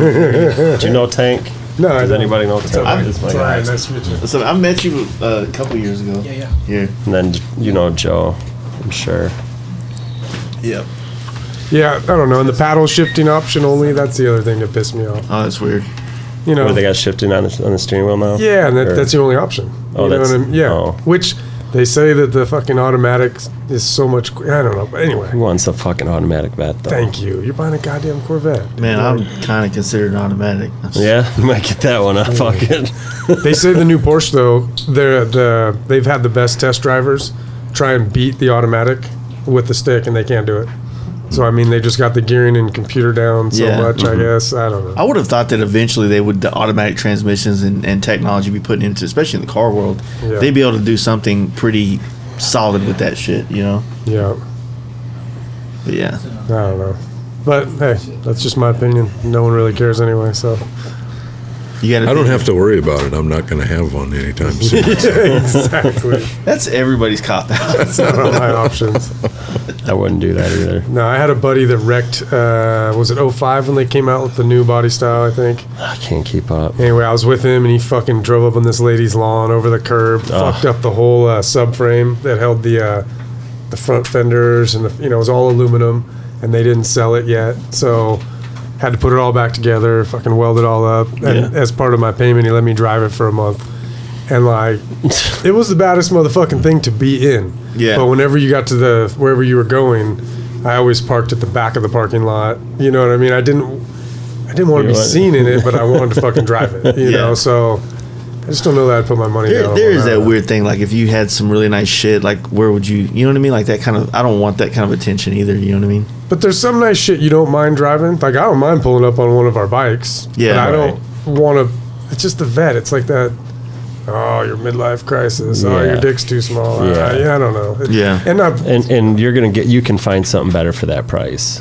I mean, like I said, that I could buy a car, fucking pretty nice free runner for $100,000. You're gonna spend your monies elsewhere. A good friend of mine, he has a 2017 Corvette, but he's got several Corvettes. And so it's not like he was going through some sort of crisis. He's just a Corvette guy. But he gets to 2017 and he tells me, you need to go take it for a drive. And I was living with him at the time. And he said, I said I was going to the grocery store. That's what it was. I was going to go to the grocery store. And he's like, you should take my Corvette. Try it out. I'm like, all right. and I'm like 6-8 miles out of town, so I got a little bit of time to drive and check it out. But yeah, getting to the grocery store and getting out of the car, I felt like a tool. It was like instantly as soon as I was getting out of the car in public. Drive by that window and you're like, ah, fuck. Yeah. If that bitch is, yellow too, it's even worse. I saw a yellow Lamborghini the other day. That's How so do you bad, fucking dude. do that? That's so bad.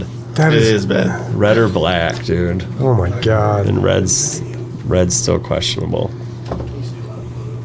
But a Yeah, black, I don't know, man.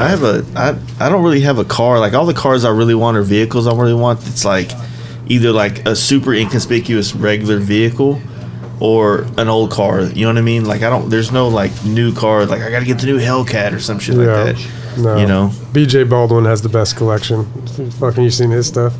He's got like an all-wheel drive Porsche. He's got a 70s Blazer that's all long travel, and then he's got his trophy truck. I mean, you can't get much better than those, you know?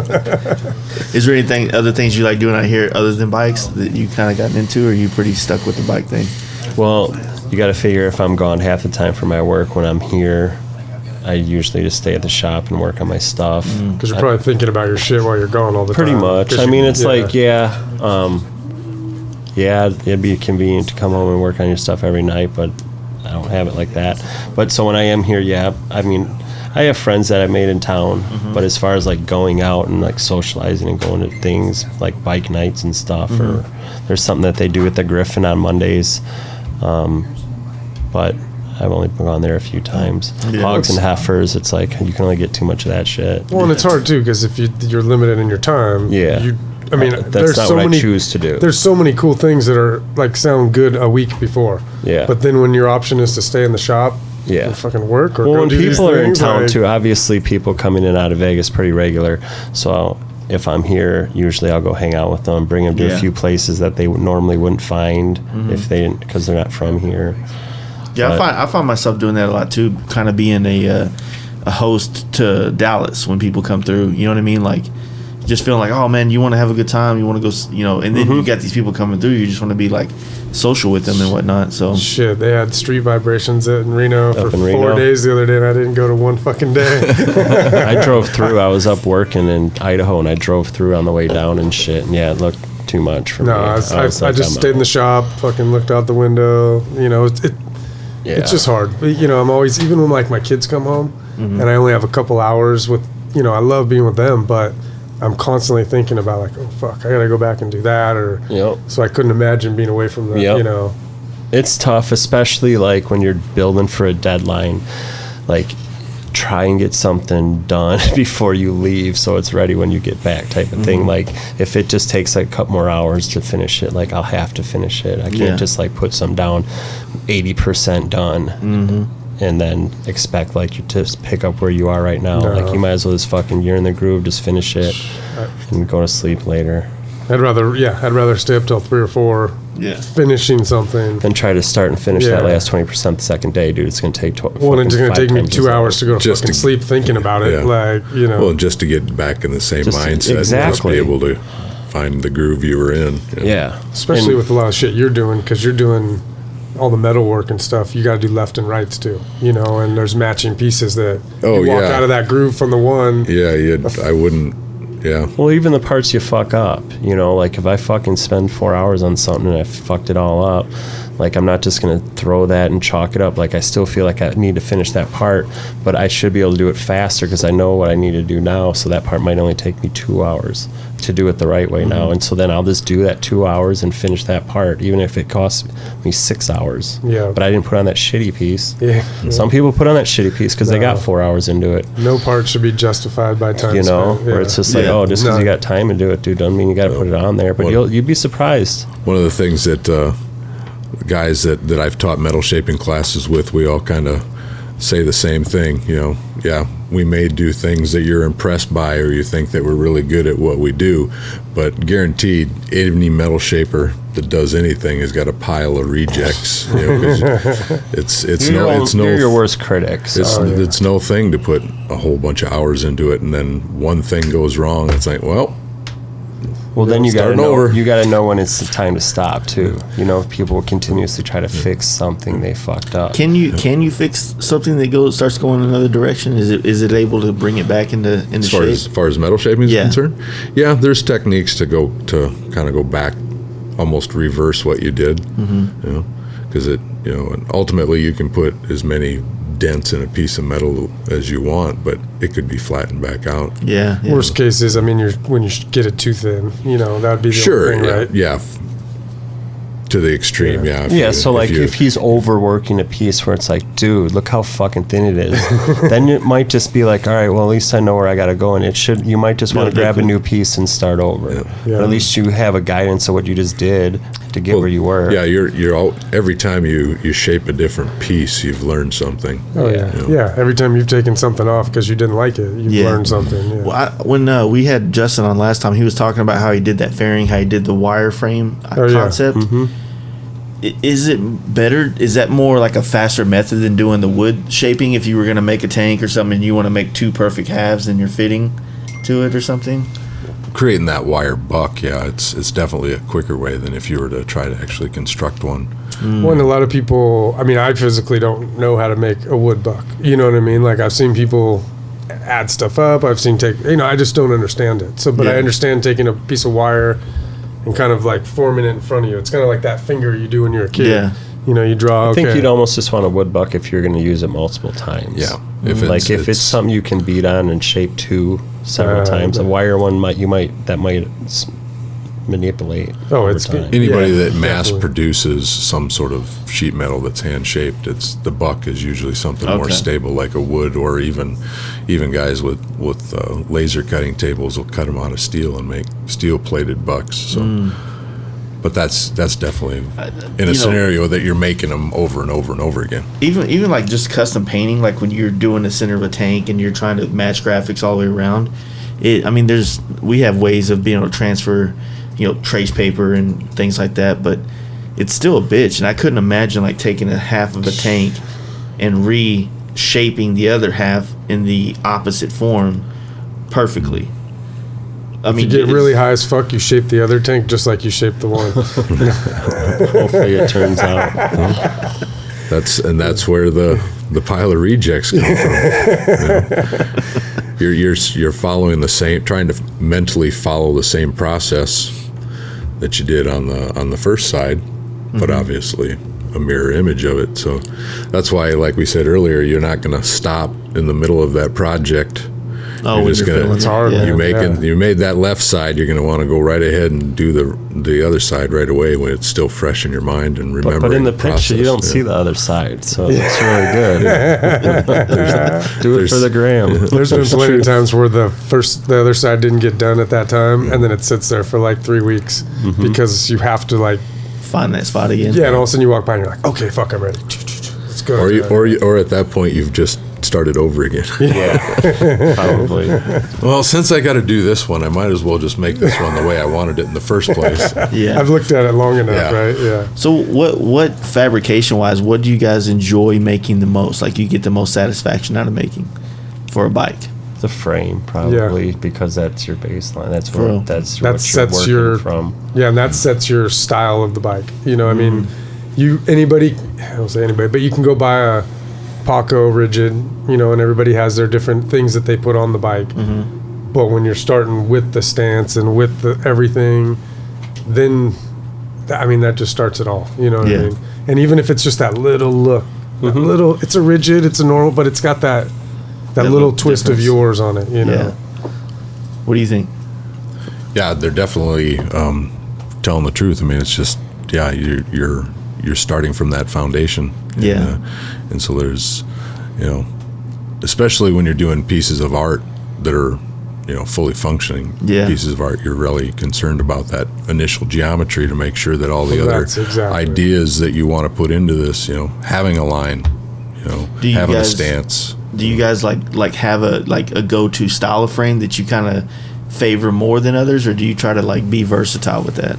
They've all been different, to be honest. It's like once you've built this style, every bike that I've done has been so drastically different from the last one that I enjoy creating that new chassis. Yeah. You know what I mean? It doesn't look, you know, we've done some rigids that look like a normal rigid, but like some of the other ones are just different, you know, Yeah. and that's what I enjoy. I enjoy creating that part. And you it know? takes so long to build them. You don't want it like the last one anyway. So like like I'll be building this one or whatever, and I'll already be thinking about like the next one where it's like, I want to do a long bike next, or I want to do something like this with some little ape hangers or something, you know. And then you're just thinking about your next one. And do you think of that while you're like, as you're making a certain part? Do you think like, hey, fuck, if I did it this way on on a different bike, it would look cool or something like that? Yeah, for sure. I mean, I try not to just copy a thing that I did already, you know. So but as you're making that gets tricky to try to keep making something, not that nobody else has done, because everything I feel like has already been done. It's just something that I personally haven't done. Yeah. Well, you got to. I mean, you're trying to better yourself. You know, Yeah, you want to just for do something sure. different. You're trying And to it learn gets from easier this next as you one. go, like to clean the shit up. You start to realize what you got to do. So. Yeah, I don't know, man. There's like, I always think that, you know, just like I said, I've never built a bike to y'all's level, so I guess the frame would be. I mean, I know that you personally, like, you draw, like, you've got a big drafting table kind of set up, and you draw these things out. Yeah, because like you said, I want everything to.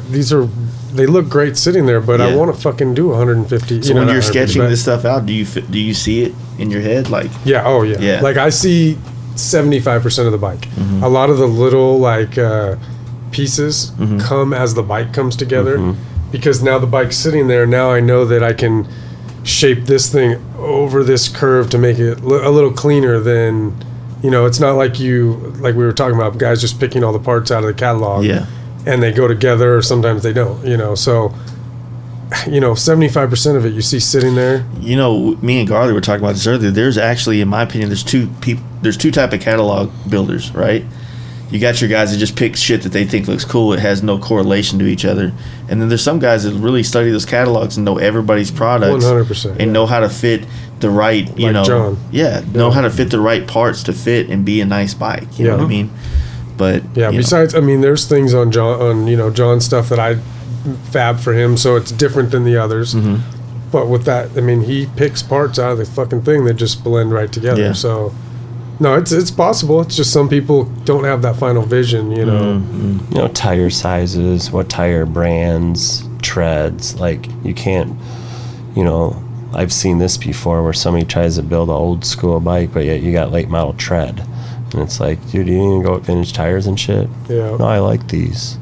Yeah, Okay, well, that's cool, I guess, but you didn't follow through. that Like, clearly can that make a looks bike really look weird, dude. different. Like Absolutely. a nice sport tread to it. It's like, fuck, is that a performance chopper? It's like, what do you got going on? And it's, or they got them for a good price and shit, so they used them. And it's Yeah. like, all right, whatever. Well, I had one guy, he just gave me a pile of parts, you know, and he was like, hey, I got all these parts. I'm building a chopper. I was like, okay, you know, because I can't fit anything together. I don't know what to do, you know. I said, okay, well, what do you need? This and that, you know. And once you start looking at it, the fucking front end was 6 inches too long. You know, it had the Frisco kick up. He's like, well, is that going to be bad? I'm like, well, if you want to handle, you know, I mean, and there's just all these little things together that, like, they were cool parts when he picked them up at the swap meet, but together it just didn't Yeah. you know, it took so much to make it look It's going to good. take more work to make that cool. Yeah. Nice. But again, So- that was his dream. So for, you know, I mean, you also have to step away from that. This isn't my bike. This dude Yeah. fucking has thought about this bike for 2 years before he came here. If making it this way is going to make him happy, as long as it's clean and I did my best fabrication. See, I can't do that. I Yeah. couldn't do it. Well, yeah. But again, like, you know, it's that thing of yeah. I'm not. Well, you have the luxury from the perspective of not being like, Oh, I guess I don't. this yeah. is a good paying gig. Yeah. It's not really my deal, but I'll take it. Yeah. You know? No, I get that. Yeah. I get that. I mean, and it's tough that way. You know, I mean, there's a lot that I've done that way because it's cash. You know, and I hate to say that, but Well, like, that goes that's back part to of what life. he was saying when you were like, yeah, well, why don't you just build your bike and when it's done, go sell it? Because then it's the way you want it. You ain't got a customer in your ear or Yeah. this, that, or the other. But now you got to fucking balance out. Like, if this is just going to be a turn and burn, how much time are you putting into this thing? Yeah. You Well, know? how many bikes have you built like for yourself and sold to somebody, and then they come back to you and you see it and you're like, oh, you changed the seat Yes. and the pegs and the fuck, okay, you know, or you know, just stupid shit Yeah. like that. Which And that's why it's hard, because you put your heart and soul into those bikes. You know? true. And you gotta, to me, I would have to find the right customer for the bikes, because I don't need some kid calling me and saying, dude, your bike's making a noise. Yeah. And it's like, well, all right, first of all, it's not lifetime warranty. So, like, I would rather sell to somebody that is comfortable with wrenching on their shit, can look and see if a bolt's loose, actually tighten the thing, and fix it without fucking calling Mike and saying, hey, dude, can you tighten my exhaust bolt? You know what I mean? It's like, why? Because your exhaust is rattling, and fuck, tighten the bolt.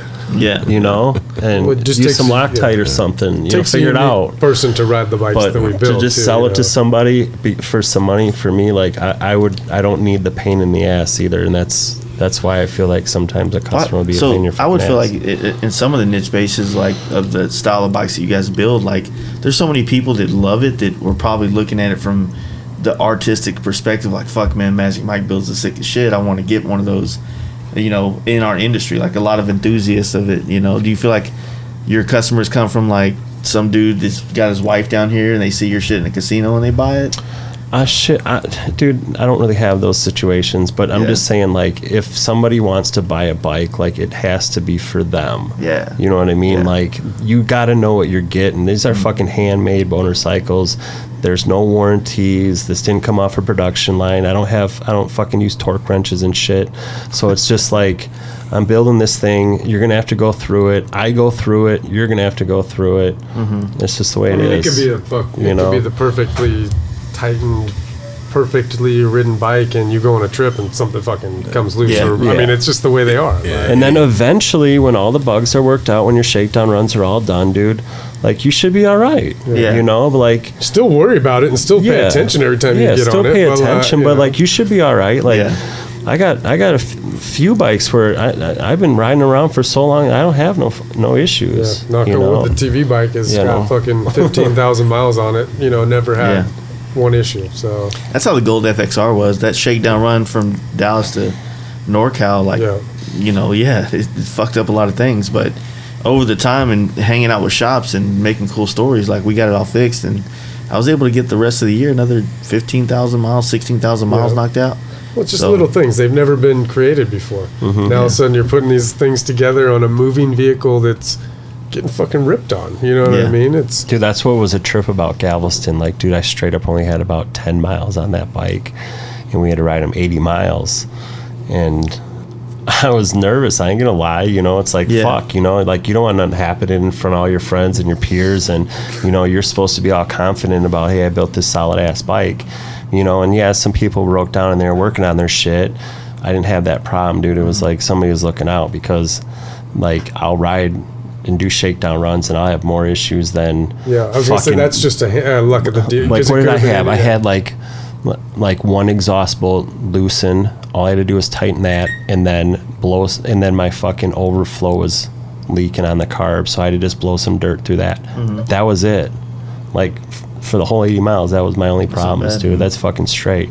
You know, when we did that first hot bike tour, that was the coolest part, is I made the whole trip with like only one thing break. You know, the fucking oil pressure gauge like mount broke, so I had to replace that while we were, at the Ace Hardware real quick. But it was like, we beat the shit out of that bike, ran it, and showed that you can have these things. But no major catastrophes where you're left where it's like, no, I can. This is non-fixable right now. Last year at the Hot Bike Tour, when you rode down from Phoenix up to Phoenix, and the fucking shock broke. You know what I mean? Well, I think the eBay shock. He pulls along next to me. He's like, "Hey, the fuck's wrong with your shock?" Oops. Thing came unthreaded. The body came unthreaded.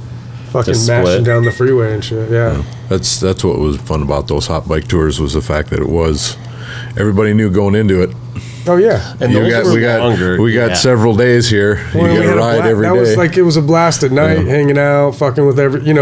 If something broke down, no one was like, "Oh, dude." Well, except for when show broke down. But no one was like, "Oh man, Somebody gave him a whole wheel. Well, that's Do you what remember that Well, he was year? breaking down every day that fucking tour. Yeah. That shit was crazy. Some fucking dude pulls over and was like, my rear wheel will fit on there because he had long bags. It didn't matter, dude. You ain't gonna see the rim.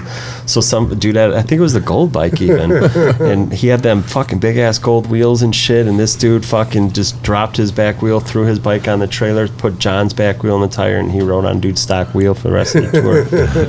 But Straight like up. every time, if Mike broke, no, he didn't. But like if he broke down, we'd be like, we'd help him. It Yeah, wasn't well, actually, like, that one time, like, no. hey, did you see my? No, remember fucking when I didn't have no fucking. I went to hit my gas and my carb wasn't sliding. Yeah. And fucking, we were all just about to leave this gas station, and Sasha fucking was like, I got this wrench over here. Just pop the top of that Mikuni off, and the little fucking Allen wrench that holds that slide came out. Yeah.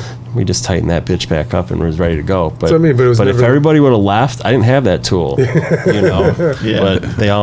we all waited for everybody to start and leave at the same time. It's definitely a different culture or different experience of a biker from like the guys that build all the shit from the ground up. They have a different respect for each other than the assembly guys. Yeah, I don't know, but I mean, I don't know. We just have a lot of. I enjoyed those trips a lot because it We was all a like lot working on shit anyways, exactly. Yeah, so the riding's fun, but it's somewhat of a challenge. Like, who's going to get the bike running for them? who can contribute to getting this fucking bike back on Or the who's road? going to just step back and smoke weed in the or corner who's while just going to these sit guys back do and it? not do shit and fucking. I mean, Keith and I have had some fucking times at gas stations. You know what I mean? Just hanging out. I mean, yes, they weren't fun at the time necessarily because you were trying to get your shit working. Yeah. But looking back, some of the best times of those tours. Yeah, that's when the stories. Those are the things the stories come from. Exactly. Steve's they're trying to give me the Rhino. What's that? Strip club, probably. No idea what the Spearmint Rhino is. Spearmint Rhino on Western. I don't know. I have no idea how much to know. Never heard of her. The young kid wakes up for the He's strip been trying to club. go to strip club the whole time we've been here. Fucking hanging out with married dudes, man.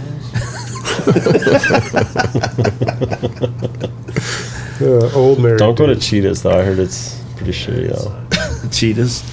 Yeah, my neighbor. That's your neighbor. What's the problem with Jesus? You probably like My old. mom works at Cheetahs. Yeah, My mom works at like Cheetahs. old washed up Tuesday ass night. strippers. Man, dude, I couldn't imagine living here, man. It's I mean, honestly, yeah, it is a trip, dude. You know,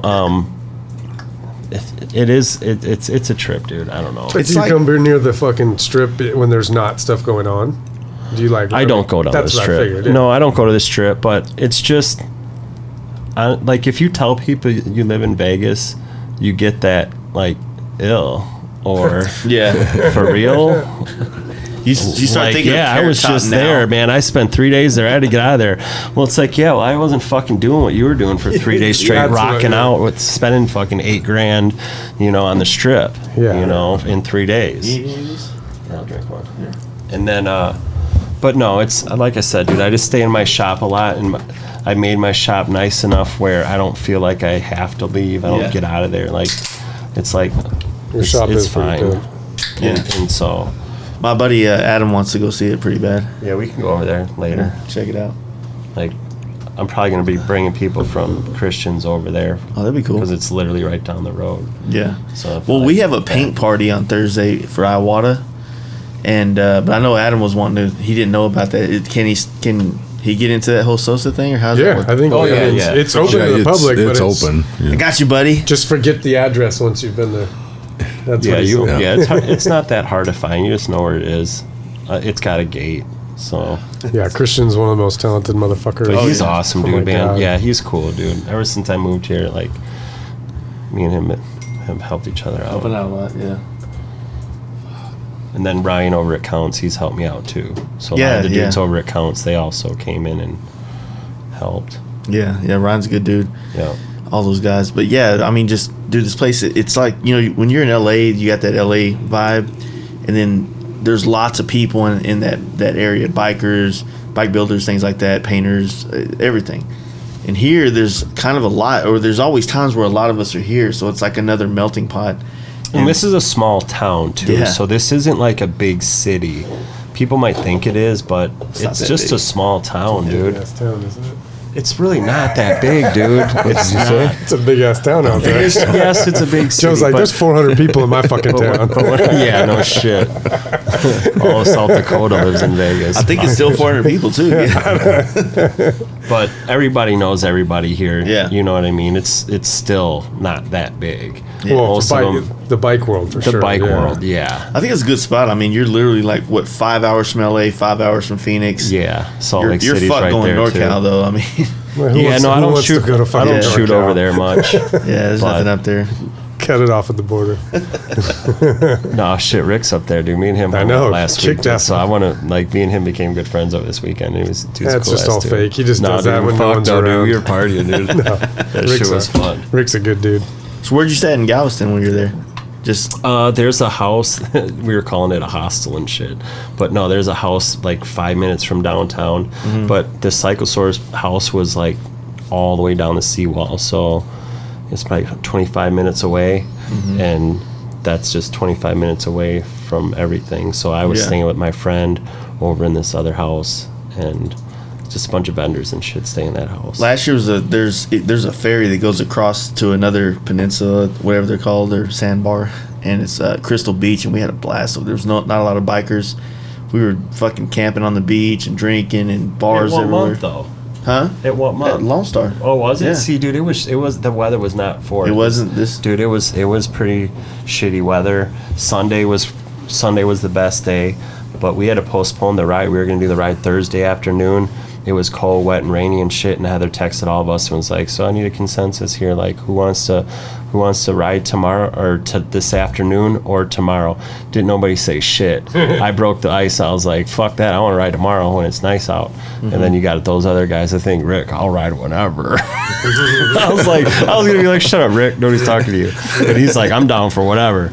And so, like, you had most of the guys were like, "Let's just ride tomorrow when it's nice out." And Yeah. it worked out way better, dude. Nobody wanted to be that guy. Yeah, I had to break the ice. I think that's only the third time Rick's ridden a motorcycle. Though, so. Oh, yeah. You did good though. You made it. Yeah. Nah, there's some guys that, I mean, he's again, like, you know, He got second, and dude was like genuinely happy that I won too. And Oh, no, even if- he is. He even is. if it was switched around, I would have been genuinely happy if he would have won. he's dude. beat me in a couple You very know. good, like, big things, and I was upset that I didn't win, but I was genuinely happy that he did. Yeah, you're happy for him. There's no question, and I feel the same way. Like he Mm-hmm. would do the same thing. So I don't think that's just the fake no. biker fucking And then we hung motorcycle out builder the whole bullshit. time, You know, all the way up until the end, and then me and him had the top spots and shit. So it was just kind of cool. Where it was like, Well, you knew it isn't was that show like a series of shows? what? The Cyclosaurus one, or is it just that one? No, that one was just like a build off for the Okay. Lone Star Rally and then the In Motion show. But you're talking about probably like those on road shows that he might do at IMS, where he'll have like Oh, a yeah. small stage and have some That's guys right. come up and talk. Yeah. Maybe do some fab work on stage and shit. He'll follow shows, the IMS shows, and do that. Yeah, I was hanging out last year. We did the podcast with Chris. Chris and Moose. We were in the van, the Cyclosaurus van on the seawall, and just like we only had one mic, and we were just passing it around. We kept having to pull it away from Moose. Oh yeah, I was just gonna say that fucker probably held it the whole time. You don't shut the fuck up. He hears me. Moose. What's up, dog? Is he made it to town yet? You know what I'm talking about. You know that dude talks. Oh, trust me, y'all know. Has Chris Moose made it to town yet? Yeah. Oh, he's coming? Oh shit. room 1755. Oh, shit. No, It's not a gangbang. no, he was one of the dudes that was cool to me at first when I'd see him out and shit. You know, there's Don't some backtrack now. No, seriously, there's those people that you got to work towards, like even getting any kind of recognition or even a head nod or even them even noticing you're in the room. Like, dude was cool right away with me and Yeah. shit. Yeah, he was one of the first dudes, and so that's, I guess, probably why I'm still friends with him. And he's super talented. Like he has nothing to prove to anybody. he is. So, He is. Yeah, he is. Yeah. That's what's always blew my mind about that bike he built for the biker Oh, the live biker, thing. that thing I was mean, insane. Was that the purple one with the back going all So crazy? yeah, with the aluminum. Yeah, dude. I just and it just All like the details, yeah. Yeah. And again, that show is so fucking fake. But like, you don't know who did what prior. Yeah. But if he did it in with the 30 days, fuck, dude, that was amazing. Yeah. He Yeah. always does shit the last minute. That's what I mean. If it was, it was amazing and shit, you know. I think but- he likes to do it last minute. He likes Yeah. to tell people I did it No, last he minute. has to do it the last minute. He over fucking extends it. No, that's a problem. Yes. I remember where the fuck were we going? Was it the hot bike tour we was working on in the wiring it in the back of the trailer? Yeah, so you're with him with that? Yeah, this bike. Yeah. No, you were That going wasn't to on that IMS No, it in wasn't. Chicago, right? No, I never done none of them. It That was. was for Lone Star Rally. Was it the Lone Star? Lone Rally? Star? Oh, Oh yeah, that's what it The night was. before, I spent all fucking night machining wheel spacers and shit for him. Yup, because Nick came down. RJ was there, and so was Nick. Yeah, Nick came down and started working on it with them, and yeah, that was he. Yeah, and Then he got it. DA kind of helped him wire it because it had to start for that show for IMS. Yeah. And then he brought it back, and then I ended up having to rewire it. he built. It was crazy that he all the bikes that came through like that one we were talking about for a hot bike, and then he had so many problems with a Dyna. That's it. It's a Dynot. It's a Dyna. It's not the Dynot. That frame is insane though when he was building it. Yeah. It's That so whole good on the thing is table. insane. Yeah. Well, that fucking bagger that he built the frame for, that one was cool with the Hayabusa motor. Did you ever see that one? I don't think I saw Yeah, I that. don't think I did. All It, light Dana and Halberg's, shit. right? No, I did. Yes. I don't know who it Saw that. belonged to, but yeah, the chassis is pretty crazy. Yeah, it's like a plate frame or I-beam style. Was there a fucking echo in there or what? Huh? What? No, he just said it was an I-beam style. Yeah. I'm sorry, buddy. That's all right. Just like giving you shit. Yeah, no, he's super talented. Yeah. As are a lot of people in this industry. Yeah, that's the thing, man. Like I said, being here, it's pretty wild. That's awesome. You guys good? Yeah, I'm Like, ready. I I'm gotta good. go. Like 30 minutes ago. Yeah. All right. No, thank you. Hey, appreciate it always. Instagram. Yeah, for What's sure, the Instagram? Yes. Magic Mike's Designs. Spell it. GBJ Customs. Sodak Big Joe. Soda K. Joe. Soda K. So Big okay, Joe. Joe. All right. Thanks, guys. Thank Peace. you. Like I said, guys, I hope that you made it through that rough start. I want to thank Justin for giving it a try. Appreciate it, guys. Always good time hanging out with you guys. Joe, Mike, Brian, you guys rock. Thank you for doing this. It was a fabricator's fucking wet dream on this podcast, I guess you'd say. But anyway, thank you guys. I want to thank Simpson Motorcycle Helmets on Instagram at simpsonmotorcyclehelmets.com. Dream Rides John on Instagram and teamdreamrides.com. Fast Life at checkout for 10% off. Kevin at Big Bear Choppers on Instagram and bigbearperformance.com, and Paint Huffer Metal Flake on Instagram, painthuffer.com. Offer code FastLife12 for 10% off. Thunder Max EFI on Instagram and shopteammax.com, and Lexan Moto on Instagram, LexanMotorcycle.com. Fast Life at checkout for 15% off. Thank you guys for doing this and listening to us and all that good shit. If you guys don't mind, check out our website, fastlifegarage.com. If you want to donate to this podcast and help it grow, there's a link to our Patreon right there. And that's where the magic happens. So I appreciate that, guys. And once again, please give our sponsors a follow and look into their products, because I honestly would not have them on this podcast if they weren't fucking the shit. These people provide quality service and products for our industry. So check them out and, give them a follow at least. Tell them you heard them on the podcast. It helps us continue to have sponsors and whatnot. So thank you guys. And we'll be back. We're going to knock out 3 podcasts this week. So we'll be back on Wednesday with Porterbuilt, who is a fabricator out of the Indianapolis area. Really good dude. Built a sick-ass FXR a couple years ago and has been building sick shit ever since I've been following him on Instagram. So stay tuned for that, and you guys have a good day and a half before we see you again. Peace.